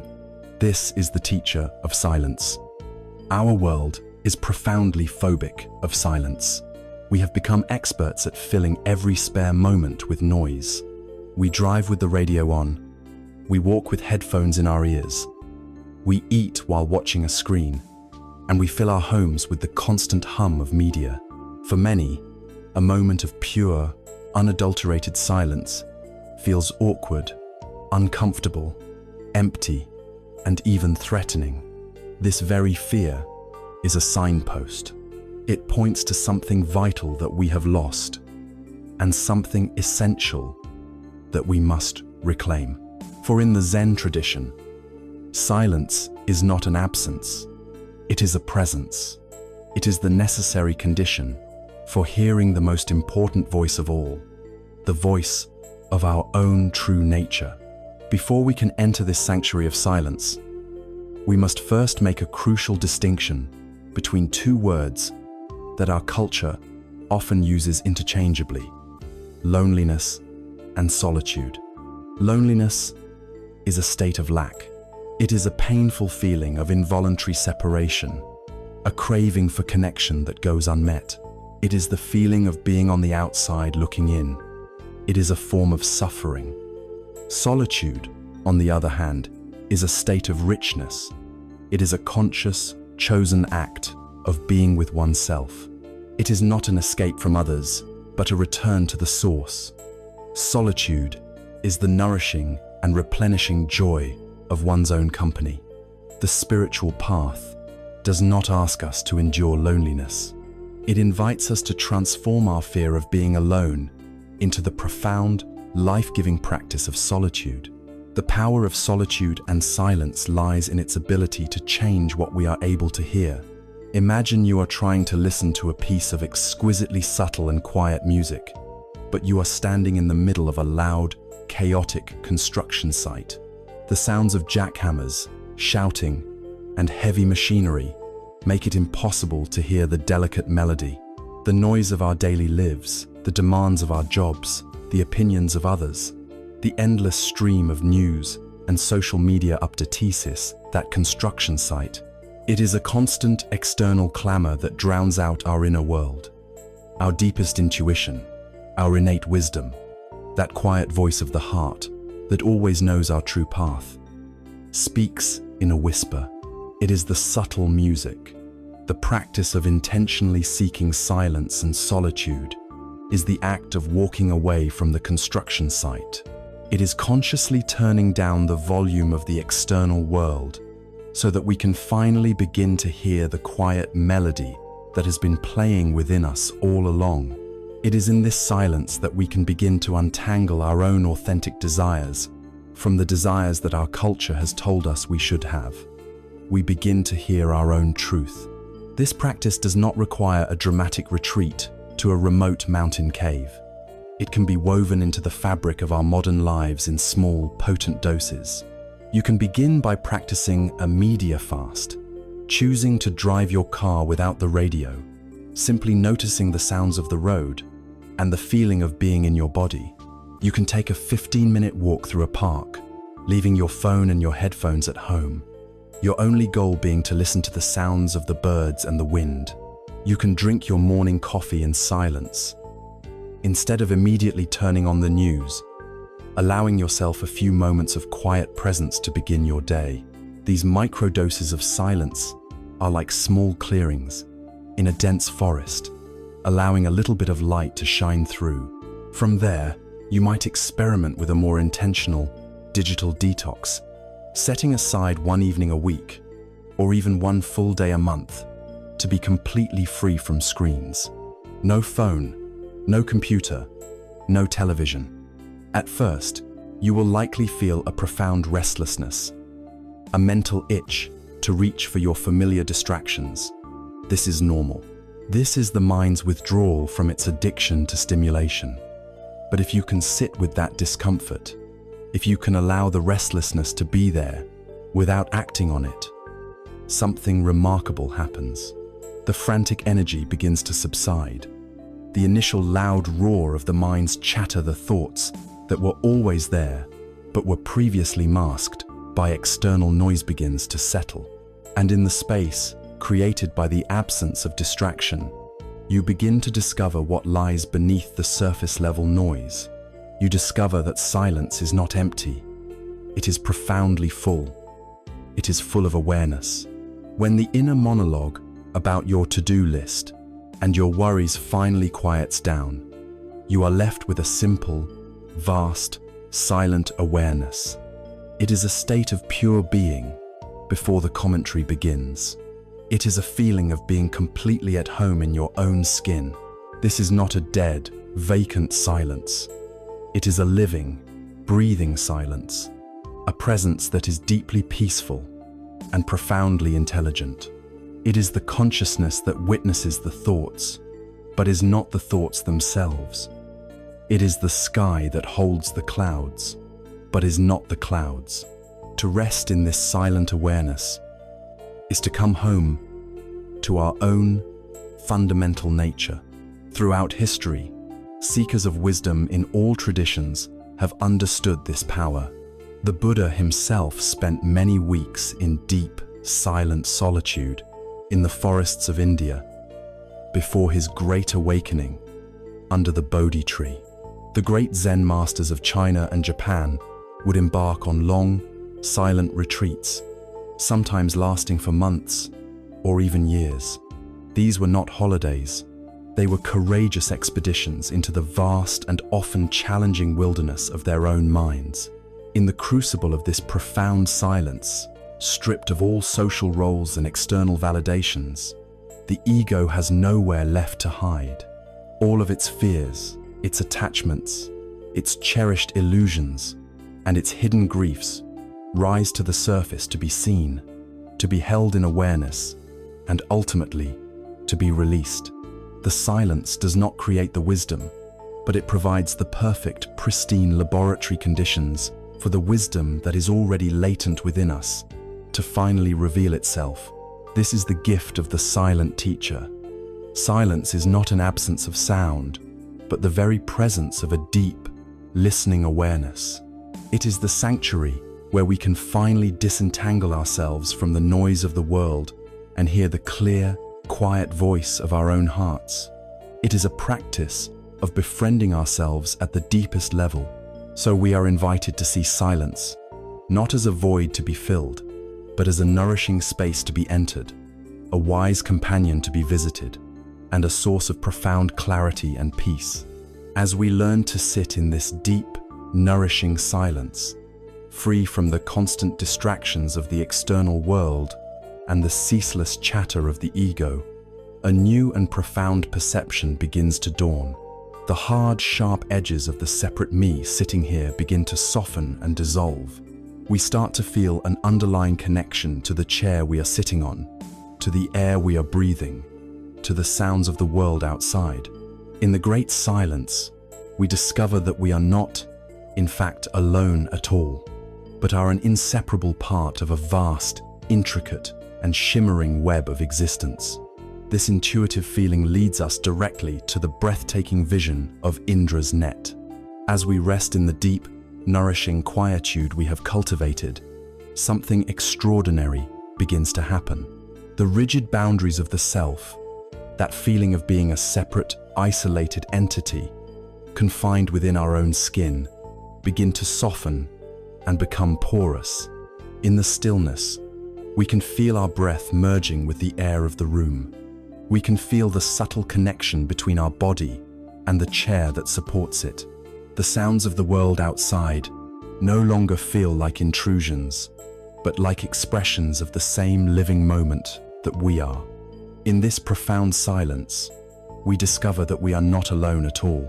We are, and have always been, part of a vast, indivisible, and intricate whole. To give a name and a shape to this intuitive feeling, we can turn to one of the most breathtaking images in all of spiritual literature, the vision of Indra's net. This metaphor, from the ancient Avatamsaka Sutra, asks us to imagine a vast, cosmic web that stretches out infinitely in all directions. It is a spider's web that encompasses the entire universe. At every single node where the threads of the web cross, there hangs a single, brilliant, multifaceted jewel. Each jewel is perfectly clear and polished, like a flawless diamond. Now, here is the magic of the net. If you were to look closely into the surface of any one of these jewels, you would discover that it reflects every other jewel in the entire, infinite net. And not only that, but if you were to look into any of the reflections within that first jewel, you would see all the other jewels reflected again, and so on, for eternity. Every jewel is a mirror for all the others. The whole is contained in each part, and each part contains the whole. A change in one jewel is instantly reflected and experienced by every other jewel. There is no separation. There is no distance. There is only a single, shimmering, unified reality, expressing itself in an infinite diversity of perspectives. This is the visual representation of the truth we have been approaching, the truth of interconnectedness, the truth that nothing, absolutely nothing, exists on its own. To bring this cosmic vision down to our immediate experience, the Zen master Thich Nhat Hanh invites us to look deeply at something as ordinary as a single sheet of paper. He called this practice looking at the world through the eyes of interbeing. If we hold this sheet of paper and ask, what is it? We begin to see the entire universe within it. For this paper to exist, there must first be a tree. But the tree cannot exist without soil, water, and sunlight. So the soil, the rain, and the sun are all present in this sheet of paper. The rain, in turn, cannot exist without the clouds. So the clouds are here too. The tree was cut down by a logger who needed to eat breakfast to have the energy for his work. So, the wheat that made his bread, the farmer who grew the wheat, and the baker who baked it are all, in a very real sense, part of this paper. The logger's parents are in the paper, because without them, there would be no logger. The people who designed the saw, the factory that milled the pulp, the truck driver who transported it, all of them are present here. If we were to remove any one of these elements, if we take away the sun, or the cloud, or the farmer, this sheet of paper could not exist. It has no separate, independent self. It is empty of a private identity.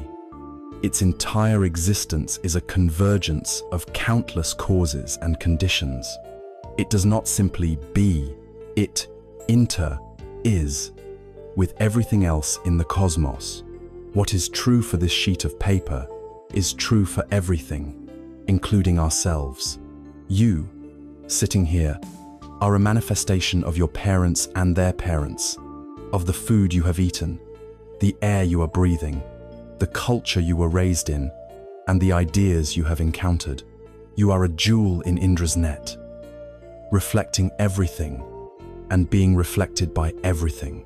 To see the world in this way is to fundamentally transform our sense of responsibility. In a disconnected world of separate objects, it is possible to believe in an isolated action. It is possible to think that what I do over here will not affect you over there. But in the world of Indra's net, this illusion is shattered. Every action, every word, and even every thought sends a vibration, a ripple, throughout the entire web. The pollution we put into a river here is not a localized event. It is a change in the water that belongs to the entire planet. The kindness or cruelty we show to another person does not end with them. Its energy is reflected and felt throughout the entire net of humanity. This is not meant to be a source of guilt or anxiety, but a source of profound meaning and empowerment. It means that our lives, no matter how small or quiet they may seem, are cosmically significant. We are not insignificant specks of dust. We are co-creators of reality in every single moment. The choices we make matter infinitely. In this light, caring for the environment is no longer just a political issue. It is a spiritual practice, an act of caring for the larger body of which we are a part. Working for social justice is no longer just about helping others. It is about polishing and mending the very fabric of the net that sustains us all. This brings us to the most personal implication of all. We ourselves are one of the jewels in the net. When we undertake the inner work of cultivating mindfulness, of transforming our anger, of developing our wisdom, we are not engaged in a selfish pursuit. We are polishing our own jewel. As our jewel becomes clearer, brighter, and more radiant, that new radiance is instantly reflected in every other jewel in the net. Our peace contributes to the peace of the world. Our clarity helps to illuminate the whole. The most potent form of activism, the greatest gift we can give to the world, is the work of our own awakening. Conversely, when we allow our minds to be clouded by hatred, greed, and delusion, our jewel becomes dim and tarnished. This too is reflected throughout the net. contributing to the collective suffering of the world. The false wall between inner work and outer action completely dissolves. They are revealed to be two sides of the same single vital practice. The vision of Indra's net is the ultimate antidote to the pervasive modern feelings of loneliness, alienation, and meaninglessness. It reveals that we are never, and can never be, truly separate. We are deeply and irrevocably woven into the magnificent tapestry of existence. Our very breath is a testament to the cooperation of the entire cosmos. Our life is a gift from countless beings and conditions that have come before us and surround us now. When we can truly feel ourselves as one single precious jewel in this infinite, shimmering net inseparable from all the other jewels, reflecting them and being reflected by Thema, profound and logical conclusion arises. We realize that to be cruel, neglectful, or harsh towards our own jewel is as nonsensical as a jewel attempting to shatter itself. It harms the entire net. The only sane and compassionate response to this vision of radical interconnectedness is to learn to offer the same kindness and care to our own jewel that we would offer to any other. This deep understanding leads us directly to the vital and often neglected practice of self-compassion. When we truly awaken to the vision of Indra's net, when we feel in our bones that we are one precious jewel in a shimmering, infinite web of existence, a startling paradox often comes into view. We may look upon the other jewels in the net, or friends, our family, even stranger sand, see their inherent beauty and worthiness. We can offer them our understanding when they make a mistake, our kindness when they are in pain, and our encouragement when they stumble. Yet, when we turn our gaze inward to our own jewel, the vision clouds over. We see only the flaws, the cracks, the dull spots. We treat this one jewel, our very own self, with a harshness, a contempt, and a relentless criticism that we would never dream of directing at another. This is one of the most common and tragic afflictions of the human heart. The practice of self-compassion is the remedy. It is not a selfish indulgence or a spiritual luxury. It is the logical, necessary, and courageous act of treating ourselves with the same kindness and understanding that we would offer to any other suffering being in the universe. For many of us, the dominant sound in our inner world is the voice of a harsh inner critic. It is a relentless drill sergeant that is never satisfied, a judge that passes a sentence of "not good enough" on almost everything we do. When we fail, it says, "I knew you weren't capable." When we succeed, it says, "It was just luck. Don't expect it to happen again." When we rest, it calls us lazy. When we are hurt, it calls us weak. We have lived with this voice for so long that we often mistake its cruelty for motivation. We believe that if we are not hard on ourselves, we will fall into complacency and failure. But we must ask ourselves, honestly, would we ever speak to a dear friend the way our inner critic speaks to us? If a friend came to us, heartbroken over a mistake, would we say, "You are a complete failure and you deserved this"? Of course not. We would offer them warmth, reassurance, and perspective. The truth is, this inner critic is not a motivator. It is the primary source of our anxiety, our depression, and our chronic sense of inadequacy. It is the very opposite of the peaceful, liberated mind we are seeking to cultivate. It is vital to understand what self-compassion is and what it is not. Self-compassion is not self-pity. Self-pity is the passive act of wallowing in our problems, becoming lost in the story of our own victimhood. It is a state of feeling small and helpless. Self-compassion, in contrast, is an active response to suffering. It acknowledges the pain and then asks, "What can I do to support myself in this difficult moment?" It is a source of strength, not helplessness. Self-compassion is also not self-indulgence.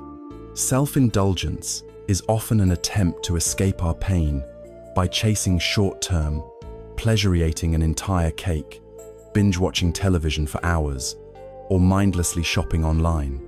Self-compassion is about our long-term well-being. It might involve some pleasure, but it is more concerned with what is truly nourishing and healing. It might mean allowing ourselves a comforting meal, but it also might mean choosing to go for a walk in nature, reaching out to a friend, or ensuring we get enough sleep. It is the wisdom of a kind parent, not the impulsiveness of a needy child. Finally, and most importantly, self-compassion is not weakness or a way of making excuses for ourselves. Our inner critic tells us that being kind to ourselves will make us lazy and unaccountable. But all wisdom traditions and a growing body of modern psychological research show that the exact opposite is true. A mind that is not paralyzed by the fear of harsh self-judgment is more resilient, more creative, and far more willing to take healthy risks and try again after a setback. Harsh criticism leads to fear of failure, while self-compassion leads to a capacity for growth. The practice itself rests on three core pillars. The first is mindfulness. It is the ability to notice our own suffering with a balanced awareness, without being completely swept away by it. We can say, "There is a feeling of deep sadness present in me," rather than collapsing into the thought, "I am a sad person." We hold our pain, rather than becoming our pain. The second pillar is the recognition of our common humanity. This is the wisdom of Indra's net brought inward. It is the understanding that to suffer, to fail, and to feel inadequate are not signs that something is uniquely wrong with us. They are fundamental parts of the shared human experience. In our moment of failure, we are not isolated. We are connected to every other human being who has ever felt the sting of falling short. This thought alone is a powerful antidote to the isolating shame that our critic loves to create. The third pillar is self-kindness. This is the heart of the practice. It is the active choice to be gentle, supportive, and understanding with ourselves when we are having a difficult time. It is the conscious decision to stop the cycle of self-judgment and instead offer ourselves warmth. And the most direct way to access this is through a simple, transformative question. What would I say to a dear friend? The next time you make a mistake, feel overwhelmed, or are hurting, I invite you to try this. First, just pause and notice the words your inner critic is using. Hear its harsh, judgmental tone. Then, vividly imagine that a close friend, someone you love dearly, has come to you with this exact same problem. Feel in your body the wave of warmth and empathy that would naturally arise for them. What would you say? Your tone would be gentle. Your words would be reassuring. You would likely say something like, "This is so hard. It's okay to feel this way. Everyone makes mistakes. This one mistake does not define your worth." The practice is to then take that exact same message, that same tone, that same compassionate energy, and turn it 180 degrees, directing it back at yourself. It may feel foreign or even foolish at first, but with practice, it can begin to fundamentally rewire the habitual neural pathways of your mind, from self-criticism to self-kindness. Imagine you are tending a garden. You notice one flower that is struggling, its petals wilted and its stem bent. What is your response? Do you stand over it and shout at it, calling it a lazy, worthless flower? Do you threaten it? Of course not. That would be insane. Your natural response would be one of gentle investigation. You would get down on your knees and check the soil. You would ask, is it getting enough sunlight? Does it have enough water? Does it need different nutrients? You would tend to its conditions with care and patience, trusting that if you provide what it needs, it will naturally find its own way to bloom. Why is it that we are so willing to offer this wise and patient kindness to a plant, yet we so often treat ourselves with the brutality of a tyrant? Self-compassion is the simple recognition that we too are a delicate, living system that requires the right conditions to thrive. It is the practice of learning to tend to our own inner garden with that same gentle, diagnostic, and loving care. This practice is the bedrock upon which all other forms of compassion are built. It is impossible to consistently offer to others what we refuse to offer ourselves. When our own inner well is dry, we have no living water to share. When we learn to be a source of kindness for ourselves, we become a fountain, not a drain. This is the logical and heartfelt conclusion of seeing ourselves as a jewel in Indra's net-floored, beautiful, interconnected, and unconditionally worthy of kindness. Once we have learned to tend to our own garden, once we have filled our own cup with the nourishing water of self-compassion, a natural and beautiful process begins. The cup starts to overflow. The kindness and warmth we have cultivated for ourselves is not a finite resource. It is a spring that, once tapped, flows endlessly. We find we have more than enough to share. This boundless, overflowing kindness is what we can then consciously extend outwards, to our loved ones, to our communities, and ultimately, to all beings. This is the heart of the sacred practice of metta, or loving kindness. Once we have learned to tend to our own inner garden, to fill our own cup with the nourishing water of self-compassion, a beautiful and natural miracle begins to occur. The cup overflows. The kindness, warmth, and acceptance we have cultivated for ourselves is not a finite resource that gets used up. It reveals itself to be an ever-springing well.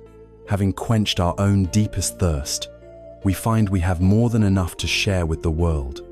This boundless, overflowing kindness is the energy that we can now learn to consciously direct outwards. This is the sacred practice of metta, a Pali word often translated as loving kindness. Metta is not the sentimental, conditional, and often possessive emotion that we typically call love. It is not an affection that we reserve only for those who please us or agree with us. Metta is an unconditional, radiant friendliness, a sincere and heartfelt wish for the well-being of all beings, without exception. It is like the warmth of the sun, which shines on the saint and the sinner, the flower and the weed, without discrimination. It is not an emotion we must wait to feel. It is a quality of the heart that we can consciously cultivate, a muscle we can intentionally strengthen through practice. It is the direct and powerful antidote to the mental poisons of anger, hatred, resentment, and fear. Just as it is impossible for your hand to feel both hot and cold at the very same instant, it is nearly impossible for the mind to simultaneously hold the energy of genuine loving kindness and the energy of bitter resentment. The practice of metta systematically replaces our habitual, contracted states of mind or tendency to close down in fear or harden in anger with an open, soft, and expansive state of boundless friendliness. It is a practice that literally repatterns the landscape of our heart. The formal practice, known as metta bhavana, or the cultivation of loving kindness, traditionally unfolds in a series of stages, like ripples expanding outward from the center of a pond. We can undertake this practice together now. Find a comfortable position, gently close your eyes, and for a few moments, just rest your attention on the anchor of your breath.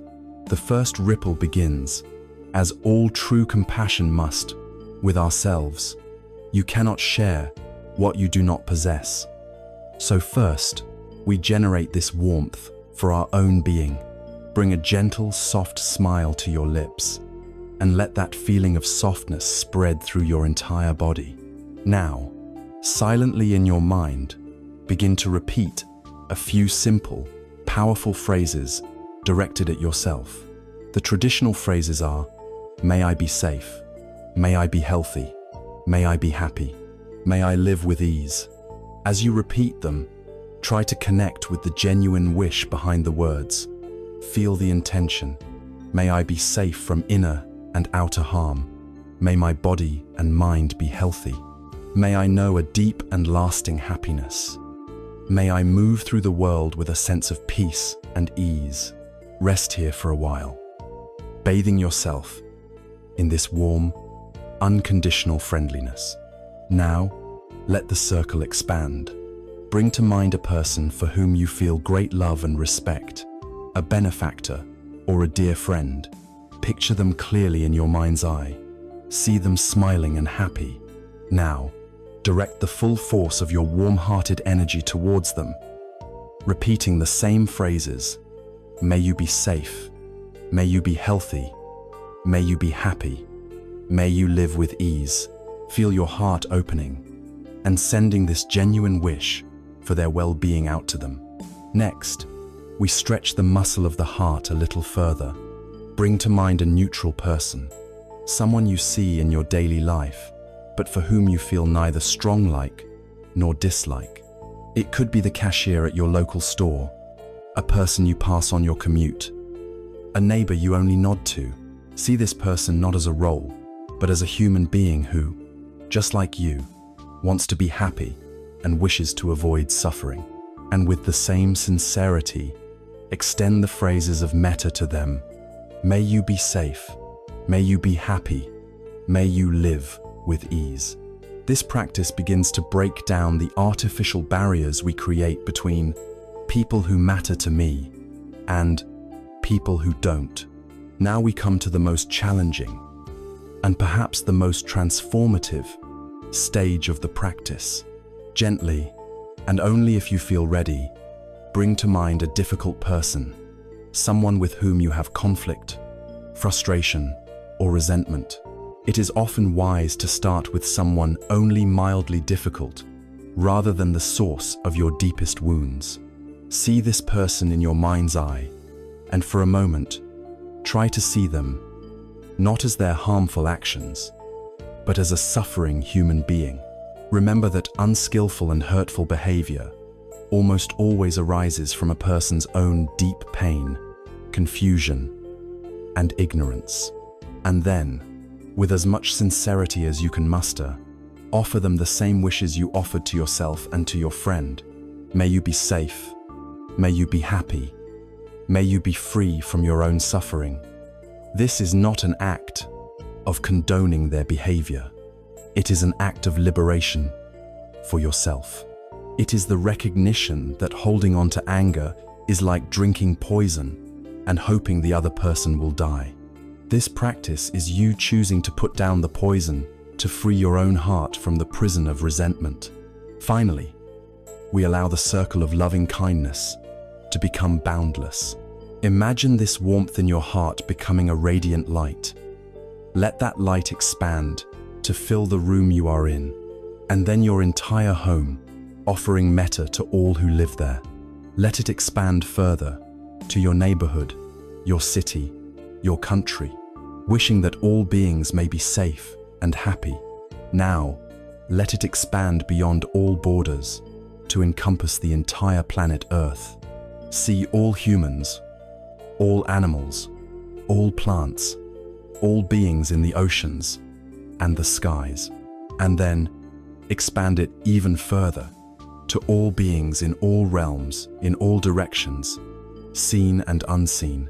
Let your heart become as vast as the universe, a radiant sun of unconditional friendliness, shining on all without any exception. May all beings everywhere be safe. May all beings everywhere be happy. May all beings everywhere be free from suffering. This practice of metta is not a weak or sentimental exercise. It is a source of immense power and courage. In the time of the Buddha, his jealous cousin Devadatta attempted to assassinate him. He arranged for the royal elephant, a fierce and powerful creature named Nalagiri, to be intoxicated with alcohol and then released onto the narrow lane where the Buddha was walking. As the enraged elephant charged, trumpeting furiously and destroying everything in its path, the townspeople screamed and fled in terror. The Buddha's loyal attendant, Ananda, tried to shield him with his own body, but the Buddha gently moved him aside. He stood perfectly still, facing the charging beast, and radiated a powerful, unwavering wave of pure metta. As the enraged elephant drew closer, it was met by this immense field of unconditional love and friendliness. Its charge began to slow, its trumpeting ceased, its rage dissolved in the face of this immense peace. The mighty elephant came to a stop just before the Buddha, lowered its great head, and knelt before him. The raging elephant is a perfect metaphor for the raw, destructive force of anger, hatred, and violence, whether it exists within our own mind or is directed at us from the outside world. This story teaches us that metta is the force that can tame it. Loving kindness is the ultimate strength, the courage to meet hatred, not with more hatred, but with a boundless and unshakable heart of love. It is a practice that systematically softens our own heart, dissolving the walls of separation we have built and reconnecting us with the world. This radiant, unconditional friendliness, this metta, is not a quality to be confined to our meditation cushion for 20 minutes a day. It is a quality of heart that we can and must carry with us into every area of our lives. It is a force that transforms not only how we feel in stillness, but how we act in the world, especially in the midst of our daily work, our contributions, and our responsibilities. This brings us to the profound practice of bringing our Zen mind into action. The radiant, unconditional friendliness of metta, cultivated on our meditation cushion, is not meant to remain a private, peaceful feeling. It is a quality of heart that asks to be carried out into the world, to inform our actions, and to transform our engagement with life itself. For many of us, the largest portion of our waking life is spent at work. We often create a sharp division in our minds. There is our spiritual life, that small pocket of time we dedicate to meditation or contemplation. And then there is our real life, the world of deadlines, responsibilities, and stress that we must simply endure. Zen wisdom challenges this division. It teaches that there is no separation. Every moment is a moment for practice, and our work, whatever it may be, is one of the most potent and transformative spiritual training grounds we will ever encounter. This is the practice of Zen in action. In traditional Zen monasteries, a great deal of emphasis is placed on the practice of samu, or mindful work. The daily chores of sweeping the floors, tending the garden, washing the dishes, and preparing meals are not seen as mundane tasks to be rushed through in order to get to the real practice of seated meditation. They are considered to be just as important. This is the principle of labor as prayer. When a monk sweeps the floor, he is encouraged to be fully present with the act of sweeping. He feels the handle of the broom in his hands. He hears the sound of the bristles on the wood. He is aware of his breath and his movements. In sweeping the dust from the temple floor, he is simultaneously sweeping the dust from his own mind. When preparing a meal, he is not just cooking. He is practicing generosity and care, infusing the food with his mindful attention, recognizing that it will become the very life, energy of his community. This attitude elevates the most ordinary tasks into sacred acts. We can bring this same spirit to our own work, whether we are writing a report, driving a bus, coding a website, or caring for a child. The spiritual value of work is found not in what we do, but in the quality of awareness we bring to the doing. To bring this practice into a modern workplace, we can begin with the radical act of single tasking. Our culture glorifies the myth of multitasking, but in reality, it is simply a process of switching our attention rapidly and inefficiently from one thing to another, a process that is proven to increase stress, anxiety, and mistakes.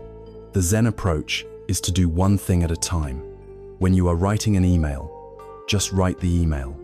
Give it your full attention. When you are listening to a colleague in a meeting, just listen. Don't check your phone under the table or plan your response.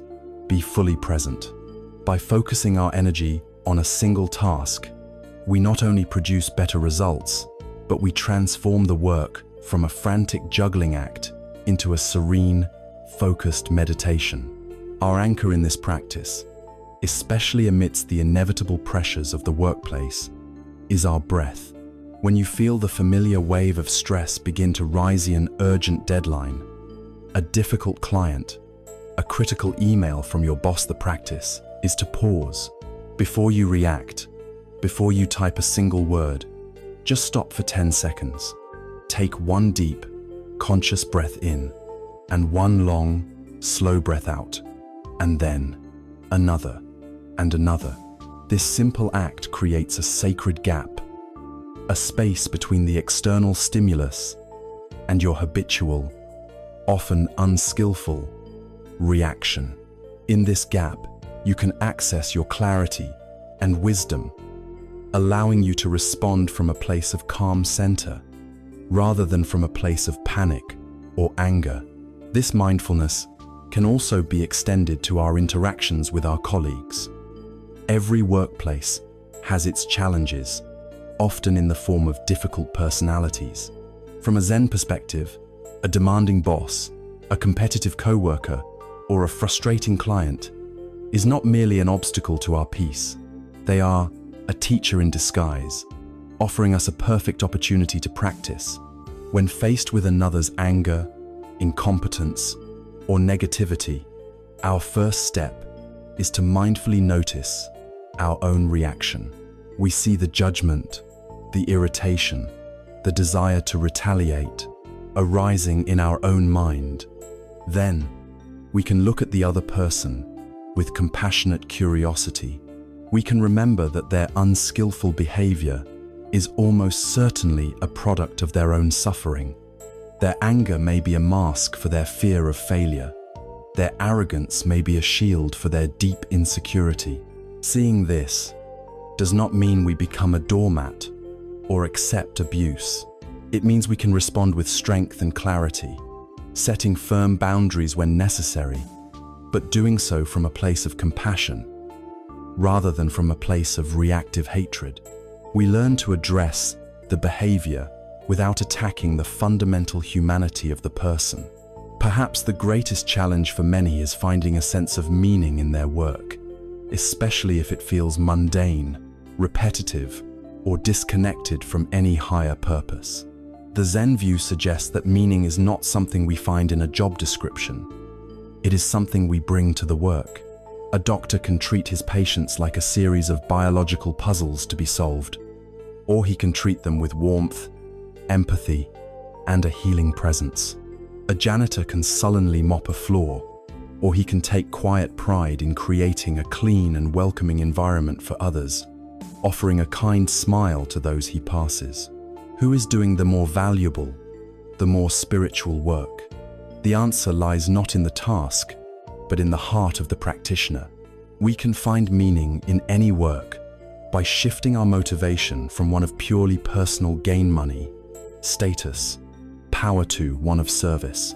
We can ask ourselves, how does my work, no matter how small it may seem, contribute to the well-being of the whole? How is it a part of Indra's net? A barista is not just selling coffee. She is offering a small moment of pleasure and comfort in someone's day. A city planner is not just looking at blueprints. He is shaping the spaces where human lives will unfold. When we find this connection to service, any job can be transformed into a noble calling. there is a quintessential Zen story that captures this entire teaching. A young student, eager for wisdom, approaches a great Zen master and asks him, "Venerable Sir, what was your life like before you attained enlightenment?" The master replies simply, "Before enlightenment, I chopped wood and I carried water." The student, thinking he understands, then asks, "And what is your life like now, after you have attained enlightenment?" The master smiles and says, "After enlightenment, I chop wood and I carry water." The external activities of his life did not change at all. The revolution was entirely internal. Before his awakening, he likely chopped wood, while his mind was filled with striving and discontent, dreaming of the day he would finally become enlightened. He carried the heavy buckets of water while complaining about the chore and wishing he were doing something else. His body was in one place and his mind was in another. But after his awakening, when he chops wood, he just chops wood. His mind is 100% present with the feeling of the axe, the sharp scent of the pine, the rhythm of his own body. When he carries water, he just carries water. He is fully present with the strain in his shoulders, the feeling of the earth beneath his feet, the sound of the water sloshing in the buckets. The work is no longer a means to an end. The work itself, performed with this total, unified presence, has become the very expression of his enlightened mind. This is the path of Zen in action. It is the recognition that our desk, our kitchen, our workshop, our classroom, this is our dojo, our true training hall. It is here, in the midst of our daily lives, that we have the unending opportunity to cultivate mindfulness, to practice compassion, and to find a deep and abiding sense of purpose. By changing our inner attitude, we dissolve the false wall between our spiritual practice and our worldly life until they merge into one seamless, integrated whole. This remarkable ability to bring our full, mindful, and compassionate presence into the structured and often stressful environment of our work is a powerful form of training. It prepares us for what is, for many, the most intimate, rewarding, and challenging arena for our practice. This is not the office or the workshop, but our own homes, in our relationships with the people we love. This is where we learn the subtle and vital art of navigating connection without falling into the trap of clinging. After learning to bring our mindful presence into the structured world of our work, our practice now enters its most intimate, rewarding, and often most challenging arena. This is the realm of our relationships. It is in our connections with our partners, our families, and our closest friends that our capacity for mindfulness, compassion, and wisdom is most deeply tested. Our relationships are the source of our greatest joys, and also, for many of us, our most profound suffering. It is here, in the heart's own dojo, that the wisdom of Zen offers a path to navigate connection with a new level of freedom, depth, and genuine love. It is the path of learning to love without clinging. At the very core of this teaching lies a crucial distinction, one that can change the entire landscape of our relational lives: the distinction between love and attachment. In our everyday language, we use the word love to cover a vast and often contradictory range of feelings. The Zen perspective invites us to look more closely. True love, in this view, is an expression of metta and karuna, loving kindness and compassion. It is an expansive, generous, and outward-flowing energy. It is the sincere, unconditional wish for another being to be happy and free from suffering. Love celebrates the existence of the other, It is rooted in connection and empathy. It seeks to give. Attachment, on the other hand, known in Buddhist psychology as upadana, is a contracted, fearful, and inward-pulling energy. It is rooted in the ego's sense of lack and the deep fear of being alone or incomplete. Attachment is not about giving, it is about getting. It uses the other person to get a sense of security, to get validation, to get a feeling of self-worth. Its hidden mantra is not, "I wish for your happiness," but, "I need you in order for me to be happy." It seeks to possess, to secure, and to control. It is the source of jealousy, possessiveness, and the deep, aching pain of a love that feels like a desperate hunger. Most of our relationships are a tangled, confusing mixture of these two energies. The practice is to mindfully learn to distinguish between them within ourselves, and to consciously water the seeds of expansive love while allowing the weeds of fearful clinging to wither. True, compassionate love, then, is purified of the ego's neediness. It is, in its most radical form, a simple and selfless wish for the other's happiness. This can be a deeply challenging concept because it asks us to let go of control. It means wanting our children to be happy, even if they choose a life path that we do not understand or approve of. It means genuinely celebrating our friend's success, even if it highlights our own perceived failures. And in our romantic partnerships, it means wanting our partner to be truly happy, even if we are not the source of that happiness. This is not a call to be a passive doormat or to neglect our own needs. It is a call to purify our intention. It invites us to investigate whether our love is, in fact, a hidden contract. I will love you and be good to you as long as you behave in a way that makes me feel secure and happy. A love rooted in compassion wants to support the other's journey toward their own freedom and happiness, not simply enlist them as a character in our own. This fearful clinging often manifests as a desire to eliminate all space in a relationship. We want to merge with the other person, to know all their thoughts, to be the center of their world. But this impulse, which comes from fear, inevitably suffocates the very love it is trying to protect. Imagine you are at the beach and you scoop up a handful of wet sand. It feels solid and real in your hand. The clinging mind, afraid of losing it, instinctively makes a tight fist, squeezing the sand to keep it safe. But the harder you squeeze, the more quickly the sand is forced out between your fingers, until all you are left with is a gritty, empty, and aching hand. This is attachment. It is born of fear, and it leads directly to loss.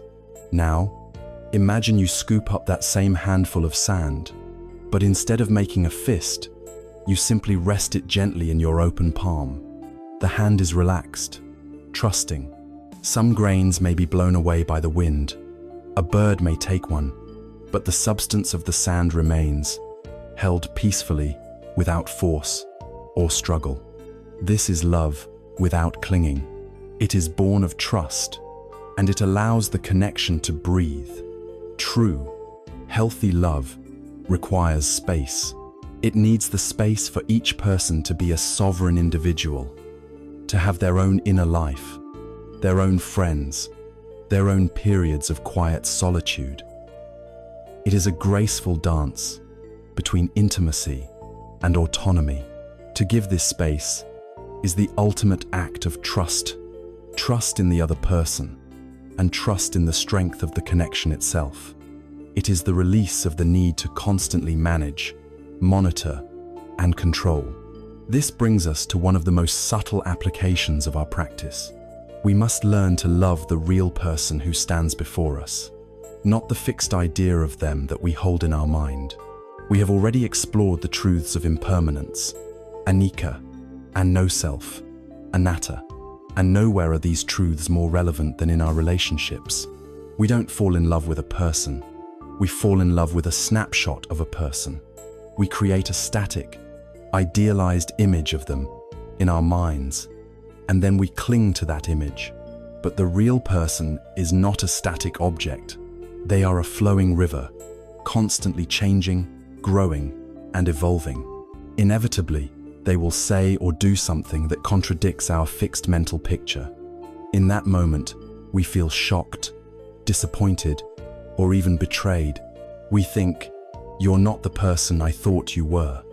The Zen teaching would gently correct us. You are right. They are not the person you thought they were. They are the person they are, right now. The practice is to let go of our cherished images, day after day, and to meet our loved ones with a beginner's mind. It is to be curious about who they are today, not who they were yesterday. This means accepting that they will have moods and flaws, that they will make mistakes, that they will not always live up to our expectations. It is the difference between loving a perfect statue and loving a living, breathing, beautifully imperfect human being. This is a far more dynamic, authentic, and ultimately more exciting way to love. It is what keeps a long-term relationship alive, fresh, and real. The path to this kind of free and fearless love is a practice of constant, gentle release. It is the moment-to-moment choice to shift from the contracted fist of "I need you" to the open palm of "I see you and I wish you well." It is the art of balancing profound intimacy with a deep respect for separateness. It is the wisdom to know that true connection is not about possession, but about appreciation. This is not an easy path. It requires the courage to face our own fears of inadequacy and abandonment, but it is the only path to a love that is truly liberating. A love that supports not only our own growth, but the growth of all those we are blessed to have in our lives. This courageous practice of loving without clinging, of continually seeing our loved ones with fresh eyes rather than through the filter of our desires, requires us to constantly release our mental pictures of who they should be. This act of letting go is not just a skill for our relationships with people. It is a fundamental practice for our relationship with all of life. It is the essential and liberating art of letting go of expectations. As we learn to love without clinging, to see our partners, friends, and family with fresh eyes, rather than through the distorting filter of our own needs, we are engaging in a powerful practice of release. We are letting go of our fixed ideas of who they should be. This skill of letting go is not limited to our relationships with people.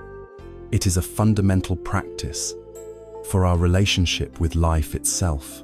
It is the courageous and liberating art of letting go of expectations. Most of us move through the world armed with a set of unspoken contracts we have made with reality. We believe that if we are a good person, life will be fair to us. If we work hard, we will be successful. If we love someone with all our heart, they will love us back in the same way. If we plan a vacation meticulously, it will be relaxing and free of problems. We carry these hidden expectations around with us, and then we feel shocked, betrayed, and resentful when reality inevitably fails to sign on the dotted line. The core teaching of Zen on this matter is simple and direct. Our suffering is rarely caused by events themselves. It is caused by the gap between the event and our expectation of it. The pain is not in the rain on our vacation. The pain is in the fact that we expected sunshine. The suffering is not in the criticism from our boss.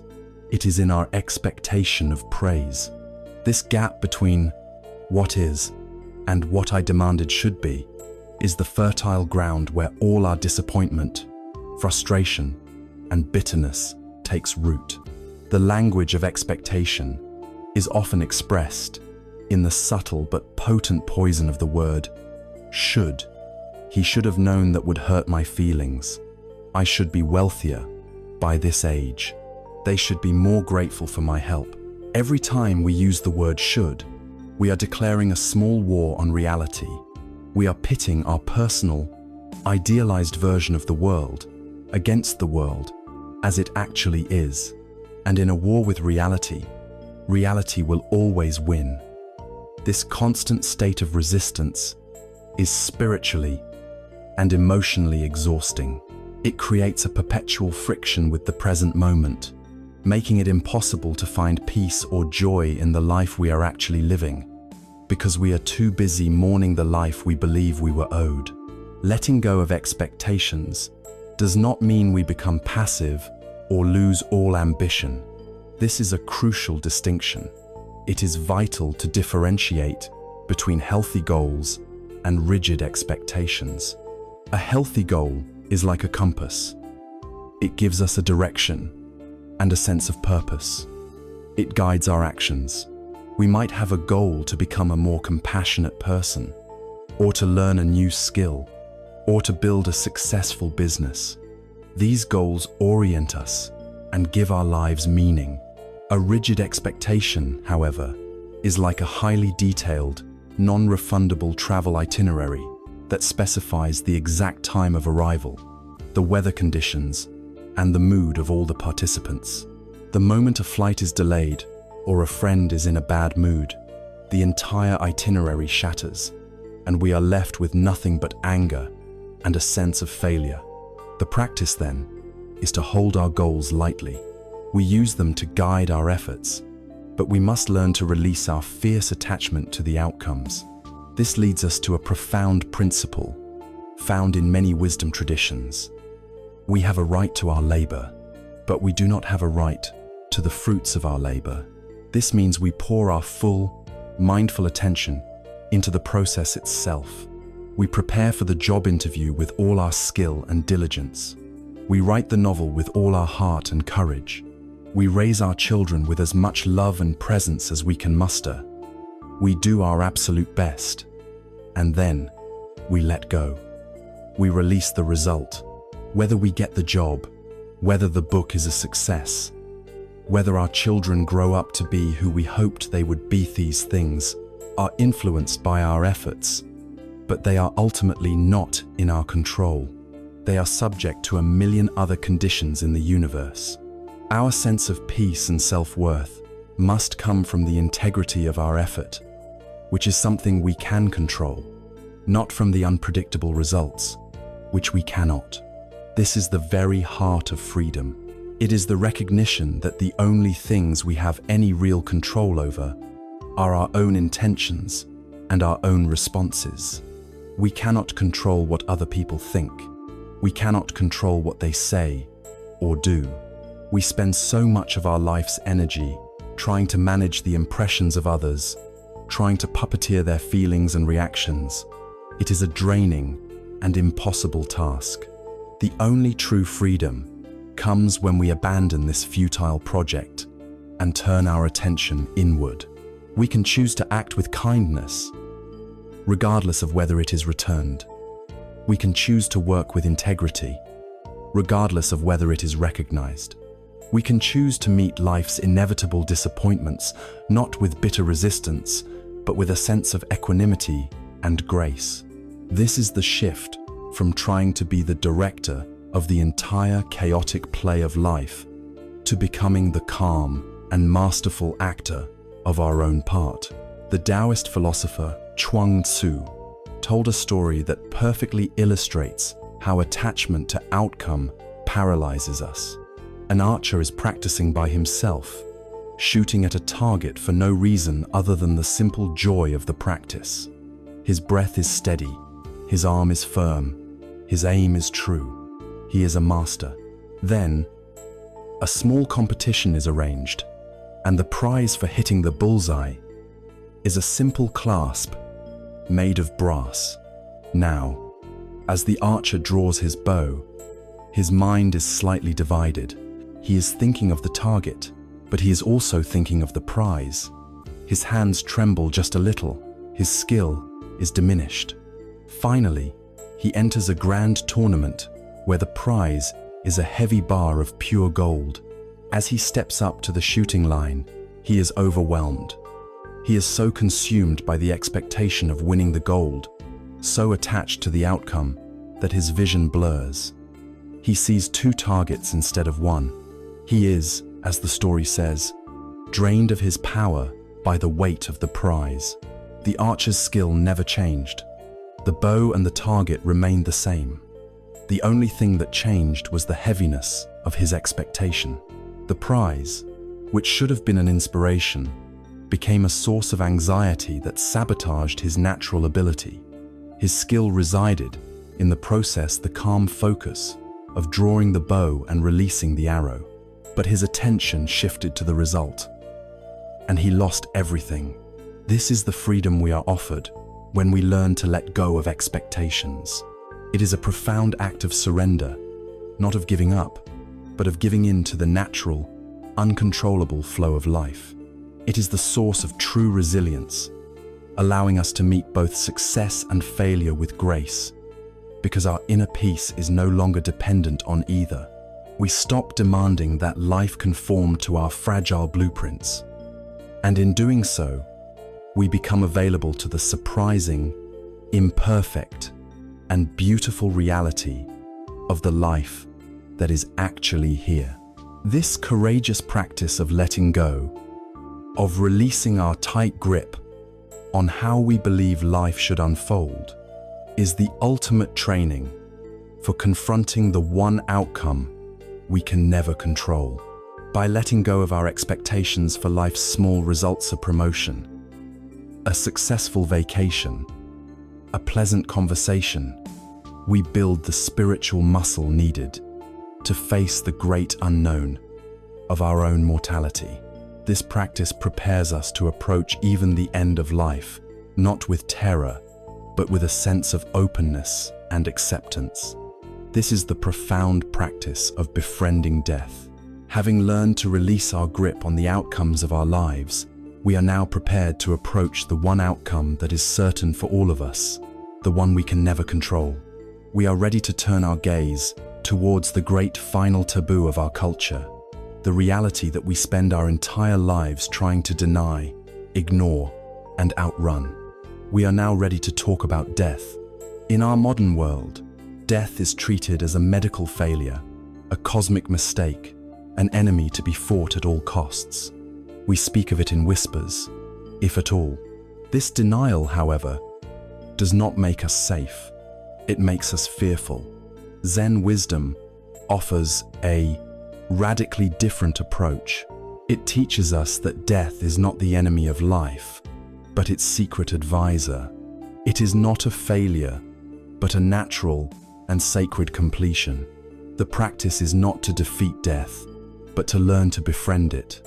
To do this, we must first recognize that the fear of death, the fear of our own annihilation, is the deep, dark root from which so many of our other anxieties grow. The frantic scramble for wealth, fame, or legacy is often a desperate attempt to build a monument that will outlast our bodies, a cry against our own impermanence. The obsessive clinging to our youth is a resistance to the body's natural journey towards dissolution. The fierce defense of our ego, our identity, is a protest against the idea that this I will one day cease to be. By having the courage to turn and face this primary fear, to look at it with mindful attention, we can begin to loosen the entire tangled root system of our anxiety. This is not a morbid or depressing activity. In fact, it is one of the most life-affirming practices imaginable. It is called Sati, the mindfulness of death. In many spiritual traditions, practitioners are encouraged to reflect daily on the simple, undeniable truths of their existence, that their body is of a nature to get sick, to grow old, and to die, that their life is not guaranteed to last, that this very day could be their last. The purpose of this reflection is not to create despair, but to awaken a profound sense of gratitude and urgency. If you knew that this day was all you had, how would you live it? Would you waste your precious hours on petty grievances, on mindless distraction, on worrying about the opinions of others? Or would you choose to be fully present for the miracle of it all? Would you notice the way the light falls on the floor, the taste of your food, the sound of a loved one's voice? Maranasati is a practice that strips away the non-essential. It is a powerful filter that clarifies our values, showing us what truly matters, and reminding us not to postpone our lives until some imaginary future that may never arrive. This leads to a mindful reinterpretation of the phrase, "Live each day as if it were your last." Our culture often interprets this as a call for reckless hedonista, indulge every impulse without thought for the consequences. The Zen approach is the precise opposite. It is to live each day with impeccable care, attention, and love. If this were your last day, you would want your actions to be kind and complete. You would want your words to be healing, not harmful. You would want to leave behind a legacy of peace, not a mess for others to clean up. You would wash the dishes with your full attention. You would finish your conversations with a sense of closure and love. To live as if you might die today is to live with a radical presence, to leave nothing important, unsaid or undone. It is to live in such a way that if the end were to come unexpectedly, you could meet it with a sense of peace, knowing you had lived this final day with integrity and awareness. The deepest layer of our fear, of course, is the fear of total annihilation, the belief that death is a switch being flipped into a black, empty nothingness. The wisdom of Indra's net offers us a more expansive and comforting view. It reminds us that nothing that exists can ever be truly destroyed. It can only be transformed. The great Zen master, Thich Nhat Hanh, often used the example of a cloud. A cloud is born. It lives its life floating in the sky, and then it seems to disappear. But the cloud does not die. It has not been annihilated. It has simply changed its form. It has become the rain that nourishes the fields, the spring that feeds the river, the steam that rises from a cup of tea. If you look deeply, you can see the continuation of the cloud in the greenness of the lettuce and the coolness of the drinking water. The cloud continues forever in new manifestations. We are like that cloud. Our physical body, this collection of elements, will one day dissolve and return to the earth, nourishing new flowers, new trees, new life, and our non-physical self or energy, our consciousness, the impact of our actions and our love also continues. Every act of kindness we perform sends a ripple through the web of existence that never truly ends.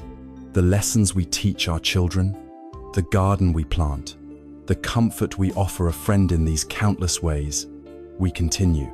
This perspective gently shifts our fear of a hard stop into a peaceful acceptance of our role in a great, endless cycle of transformation. We are not a candle being snuffed out, but a wave returning to the boundless ocean from which it came, and from which new waves will arise. In Japanese Zen art, there is a practice of drawing an enso, a circle, with a single, fluid, mindful brushstroke. The enso is a powerful symbol of this teaching. The act of painting the circle has a clear beginning and a clear end. The ink-filled brush touches the paper, and then, after a complete exhalation, the brush lifts. This single stroke represents our individual life. It has a birth and a death. But the form that is left behind, the circle itself, is a symbol of the infinite. It has no beginning and no end. It represents the continuous, cyclical nature of reality, the great round of being. Our finite life, the brushstroke, takes place within and is an expression of this timeless continuity. Often, the circle is left intentionally open, with a small gap where the ends do not quite meet. This gap represents the imperfection of our transient world, and it is also the opening through which the finite flows back into the infinite. The Enso teaches us that birth and death are not opposites to be feared.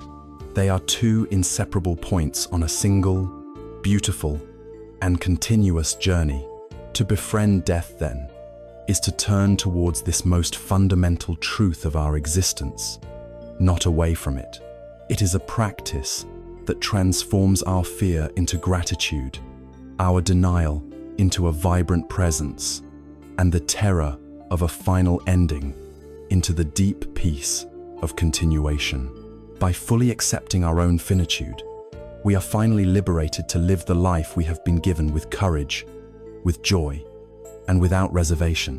When we can truly befriend death, when we can hold the reality of our own impermanence with a sense of peace and acceptance, the frantic, ego-driven chase for loud, dramatic, and permanent experiences begins to subside. The fear of missing out dissolves because we are so fully present with what is here. We are then finally free to discover a deeper, more sustainable kind of happiness. Not the fleeting thrill of a roller coaster, but the quiet, radiant joy that is always available in the living heart of the present moment. Having walked the courageous path of befriending death, we find that our frantic search for happiness begins to change. When we are no longer running from our own mortality, the desperate need for loud, dramatic, and ego-affirming experiences starts to dissolve. The fear of missing out, the anxiety that we are not living a life exciting enough, loses its grip. We are finally free to discover a different kind of happiness. Not the fleeting, high-pitched thrill of a roller coaster, which is always followed by a lurching descent, but a quiet, deep, and sustainable joy. This is not the happiness of getting what you want, but the profound peace of being content with what is. This quiet joy is composed of two luminous qualities of the heart, mudita, or sympathetic joy, and upekkha, or equanimity. Let us first explore mudita. This is the practice of finding joy in the joy of others. In our ordinary, ego-driven state of mind, this can be a revolutionary concept. Our culture often operates on an unspoken assumption of scarcity, a belief that happiness is a limited resource. When we see someone else succeed, when we witness their good fortune or their happiness, our first, unmindful reaction is often a pang of jealousy, a feeling of envy. It is as if their happiness somehow diminishes our own. Mudita is the direct antidote to this poison of comparison. It is the recognition that joy is not a zero-sum game. The happiness of another person does not take anything away from you. In fact, it offers you an opportunity to participate in that happiness. The practice of mudita is an active cultivation. It is the conscious choice to look for the good fortune and success of others, and to then intentionally rejoice with them. When you see a young couple laughing together in a park, you can feel a genuine warmth for their connection. When you hear that a colleague has received a well-deserved promotion, you can allow yourself to feel happy for their accomplishment, without the immediate thought of, "Why not me?" This practice radically expands our opportunities for happiness. If we can only be happy when good things happen to us, our chances for joy are quite limited. But if we can learn to be happy whenever good things happen to anyone, our opportunities for joy become infinite. We see a beautiful wedding, and we feel joy. We see a child mastering a new skill, and we feel joy. We see a community celebrating, and we feel joy. Mudita transforms the world from a landscape of competition into a vast field of shared celebration. It is the heart's joyful response to the beauty in another's life. The other wing of this quiet joy is the profound quality of upekkha, or equanimity. If mudita is the warmth of the heart. Upekkha is its cool, spacious wisdom. It is balance, composure, and a deep, unshakable peace. It is the mind that has become like a great, deep lake. The surface of the lake may be touched by the wind, creating ripples, or by the rain, creating a disturbance. But the vast depths of the lake remain perfectly still, silent, and undisturbed. To cultivate equanimity is to learn to reside in those quiet depths of the mind, even while the storms of life play out on the surface. It is essential to understand that equanimity is not indifference or apathy. Indifference is a cold, contracted state. It is a refusal to care, a shutting down of the heart. Equanimity is the very opposite. It is a vast, open, and boundless state of heart. It is the capacity to care deeply, to love fully, and to engage with life with passion, but without being knocked off balance by the inevitable ups and downs of the outcome. It is a peace that is rooted in wisdom, not in withdrawal. This wisdom is expressed as the ability to remain steady amidst what are known as the 8 worldly winds. These are the unavoidable pairs of opposites that blow through every human life. They are gain and loss, praise and blame, fame and disrepute, and pleasure and pain. A life free from these winds is not possible. We will all experience moments of gain of wealth, of relationships, of success, and we will all experience loss. We will all, at times, receive praise from others, and at other times, we will receive blame and criticism. We will know moments of fame, of being seen and acknowledged, and moments of disrepute, of being ignored or forgotten. And of course, our lives will be a tapestry of physical and emotional pleasure and pain. The practice of upekkha is not about trying to stop these winds from blowing. It is about building a strong, stable inner foundation, so that when the winds do blow, as they surely will, we are not capsized. We can meet praise without becoming arrogant, and blame without being crushed. We can experience gain without clinging, and loss without despair. There is a classic Zen story that perfectly illustrates this profound stability. A respected Zen master lived in a small hut outside a village. One day, a beautiful young woman from the village was discovered to be pregnant. Her angry parents demanded to know who the father was. In her fear and shame, the young woman named the Zen master. The parents, followed by a mob of furious villagers, stormed to the master's hut. They screamed at him, called him a hypocrite, and berated him for his depravity. Throughout their entire tirade, the master sat in perfect calm. To all of their accusations, he replied with only 2 words: "Is that so?" When the child was born, they brought the infant to his hut and thrust it into his arms, saying, "This is your child. You must care for it."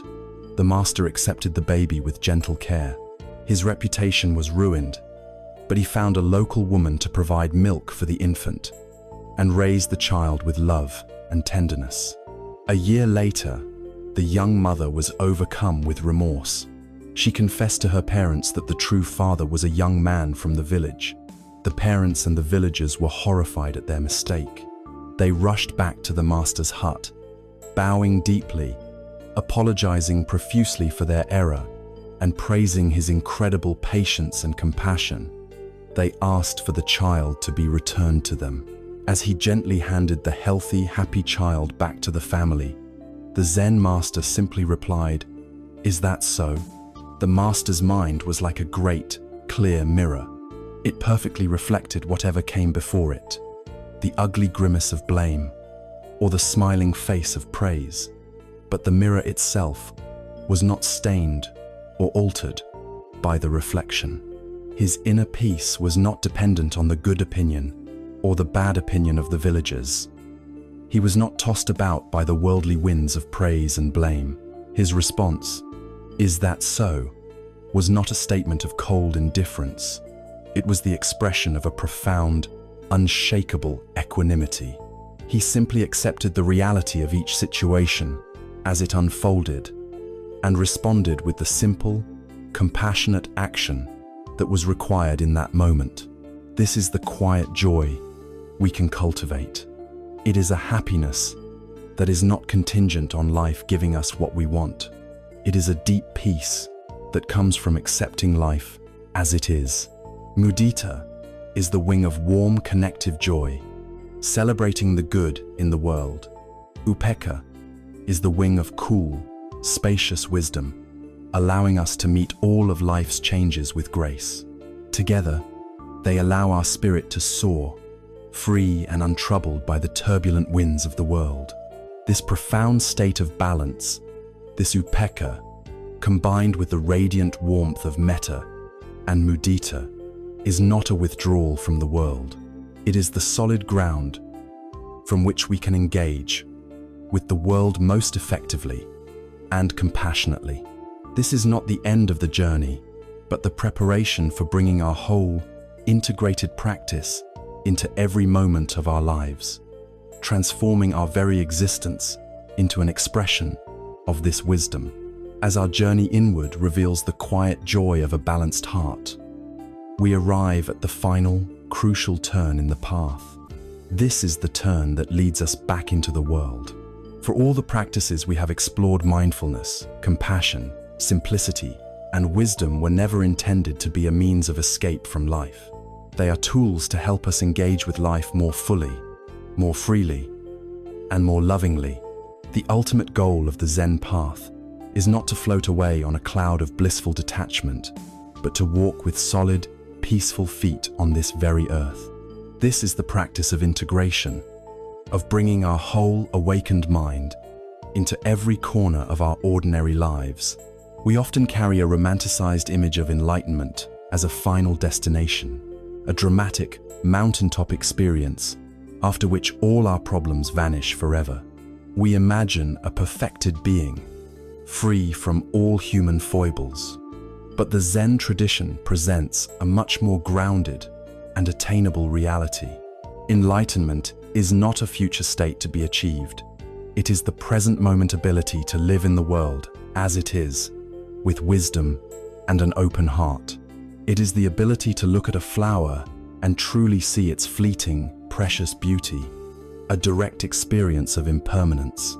It is the ability to feel the illusion of a separate self dissolve, and in that dissolution, to feel a profound and boundless connection to all beings.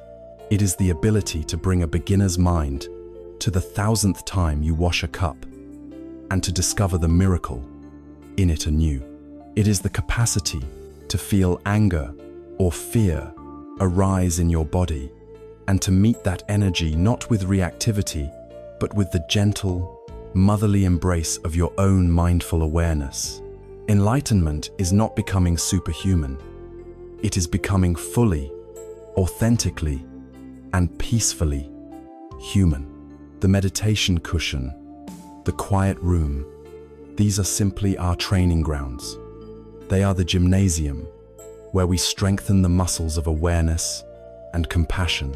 But the real practice, the real ceremony, is life itself. Every single moment becomes an opportunity. Every breath is a chance to return to the anchor of the present. Every step can be a moment of walking meditation, feeling the intimate connection between our body and the earth. Every conversation becomes a field for practicing deep listening and compassionate speech. Every meal is a chance to feel gratitude for the vast, interconnected web of life that brought this nourishment to our plate. And every difficult Yivari traffic jam, every frustrating email, every moment of pain or disappointment, 'tis no longer seen as an obstacle to our peace. It is seen as a precious opportunity to practice patience, to cultivate equanimity, and to offer ourselves compassion. Our life, in all of its messy, unpredictable, glorious detail, becomes our zendo, our sacred hall of practice. As we live in this way, we discover that the path is not a linear climb up a steep mountain, but a beautiful, upward spiral. The different aspects of the practice begin to nourish and reinforce one another. Our practice of mindfulness allows us to see the truth of our interconnectedness, the reality of Indra's net. This deep seeing of interbeing naturally gives rise to a feeling of compassion, a desire to act in a way that benefits the whole. When we act with compassion, we feel a deeper sense of connection and less alienation, which in turn nurtures our own sense of well-being. This inner peace and happiness makes it easier to be mindful and present. And so the spiral continues. Mindfulness gives birth to wisdom. Wisdom gives birth to compassion. And compassionate action leads us back to a deeper state of mindful peace. Each quality supports and deepens all the others. The entire arc of this journey is beautifully depicted in the famous 10 bulls, or ox herding pictures, of Zen. This series of 10 simple images serves as a map of the spiritual path. The journey begins with a person lost and alone, searching for a great ox, which represents our own true nature, our Buddha mind. At first, he just discovers the footprint she finds a teaching, a path to follow. Then, he gets his first glimpse of the ox itself, a moment of insight, a flash of understanding. This is followed by a great struggle to catch and then tame the wild ox. This represents the difficult work of our practice, the discipline required to tame our wandering, reactive minds. Gradually, the struggle ceases, and we see the person riding the ox home, playing a flute in perfect harmony with his own true nature. Then, the pictures take a surprising turn. The person arrives home, and the ox is forgotten. The concept of a separate, true nature was just a tool for the journey, and now it can be set down. The next image is simply an empty circle. This represents the profound realization of sunyata, or emptiness, where all concepts of a separate self and a separate goal, of a practitioner and a thing to be attained, dissolve into a boundless unity.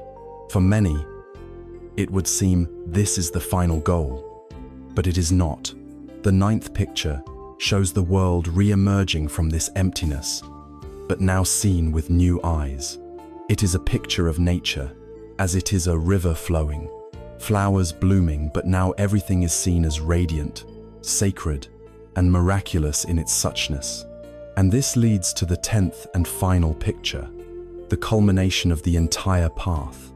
The enlightened person is not depicted as a serene hermit meditating in a cave. The final image is of a happy, rotund, slightly disheveled man with a big belly and a joyful smile, returning to the village and the marketplace. He is empty-handed, carrying no sacred texts or fancy tools. Yet, simply by his presence, by his ordinary, joyful, and peaceful way of being, he is bestowing gifts of awakening upon everyone he meets. He plays with the children, he drinks with the villagers, he is fully engaged in the messy, ordinary world, but he brings the light of his liberated heart to it all. This final picture holds the ultimate teaching. The purpose of the journey is not to escape the marketplace of human life, but to return to it, transformed, and to serve. The final realization is that there is no special, holy place we need to find. We do not need to go to a temple on a distant mountain to find peace, because we are already in the temple. You are the temple. Your body is the sacred altar. Your mind is the boundless sky. And your ordinary, everyday life is the great ceremony. The entire practice is simply to awaken to this truth, to learn to inhabit this living temple of your own life with reverence, with joy, and with a deep, unwavering love. This realization that our ordinary life is the sacred ground of our practice brings our journey full circle. We began with a feeling of being lost in the chaotic river of modern life, and through our journey inward, we have returned to that same life, but with new eyes and a new heart. We are now ready to gather the threads of this entire journey, to summarize the path from suffering to understanding, and to hold in our hands the simple, profound key to a life of unshakable peace. We began our journey together at the edge of a lake in a midnight rainstorm.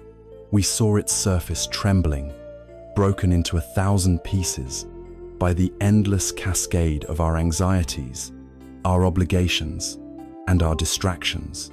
We recognized in that agitated water the state of our own minds, caught in the chaotic currents of a modern world, feeling perpetually overwhelmed and disconnected. We felt ourselves drowning, not in a great flood from without, but in the relentless waves of our own thinking. The path we have walked since then was not a journey to build a roof over the lake, to somehow stop the rain from falling. Such an effort would be futile, a battle against nature itself. Instead, our journey has been one of descent.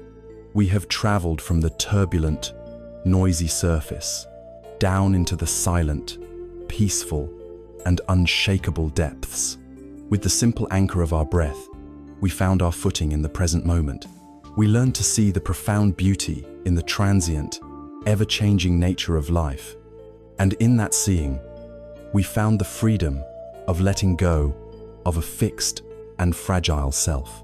We discovered that simplicity is not poverty, but a deep and uncluttered richness, and that our imperfections are not flaws to be hidden, but stories to be honored.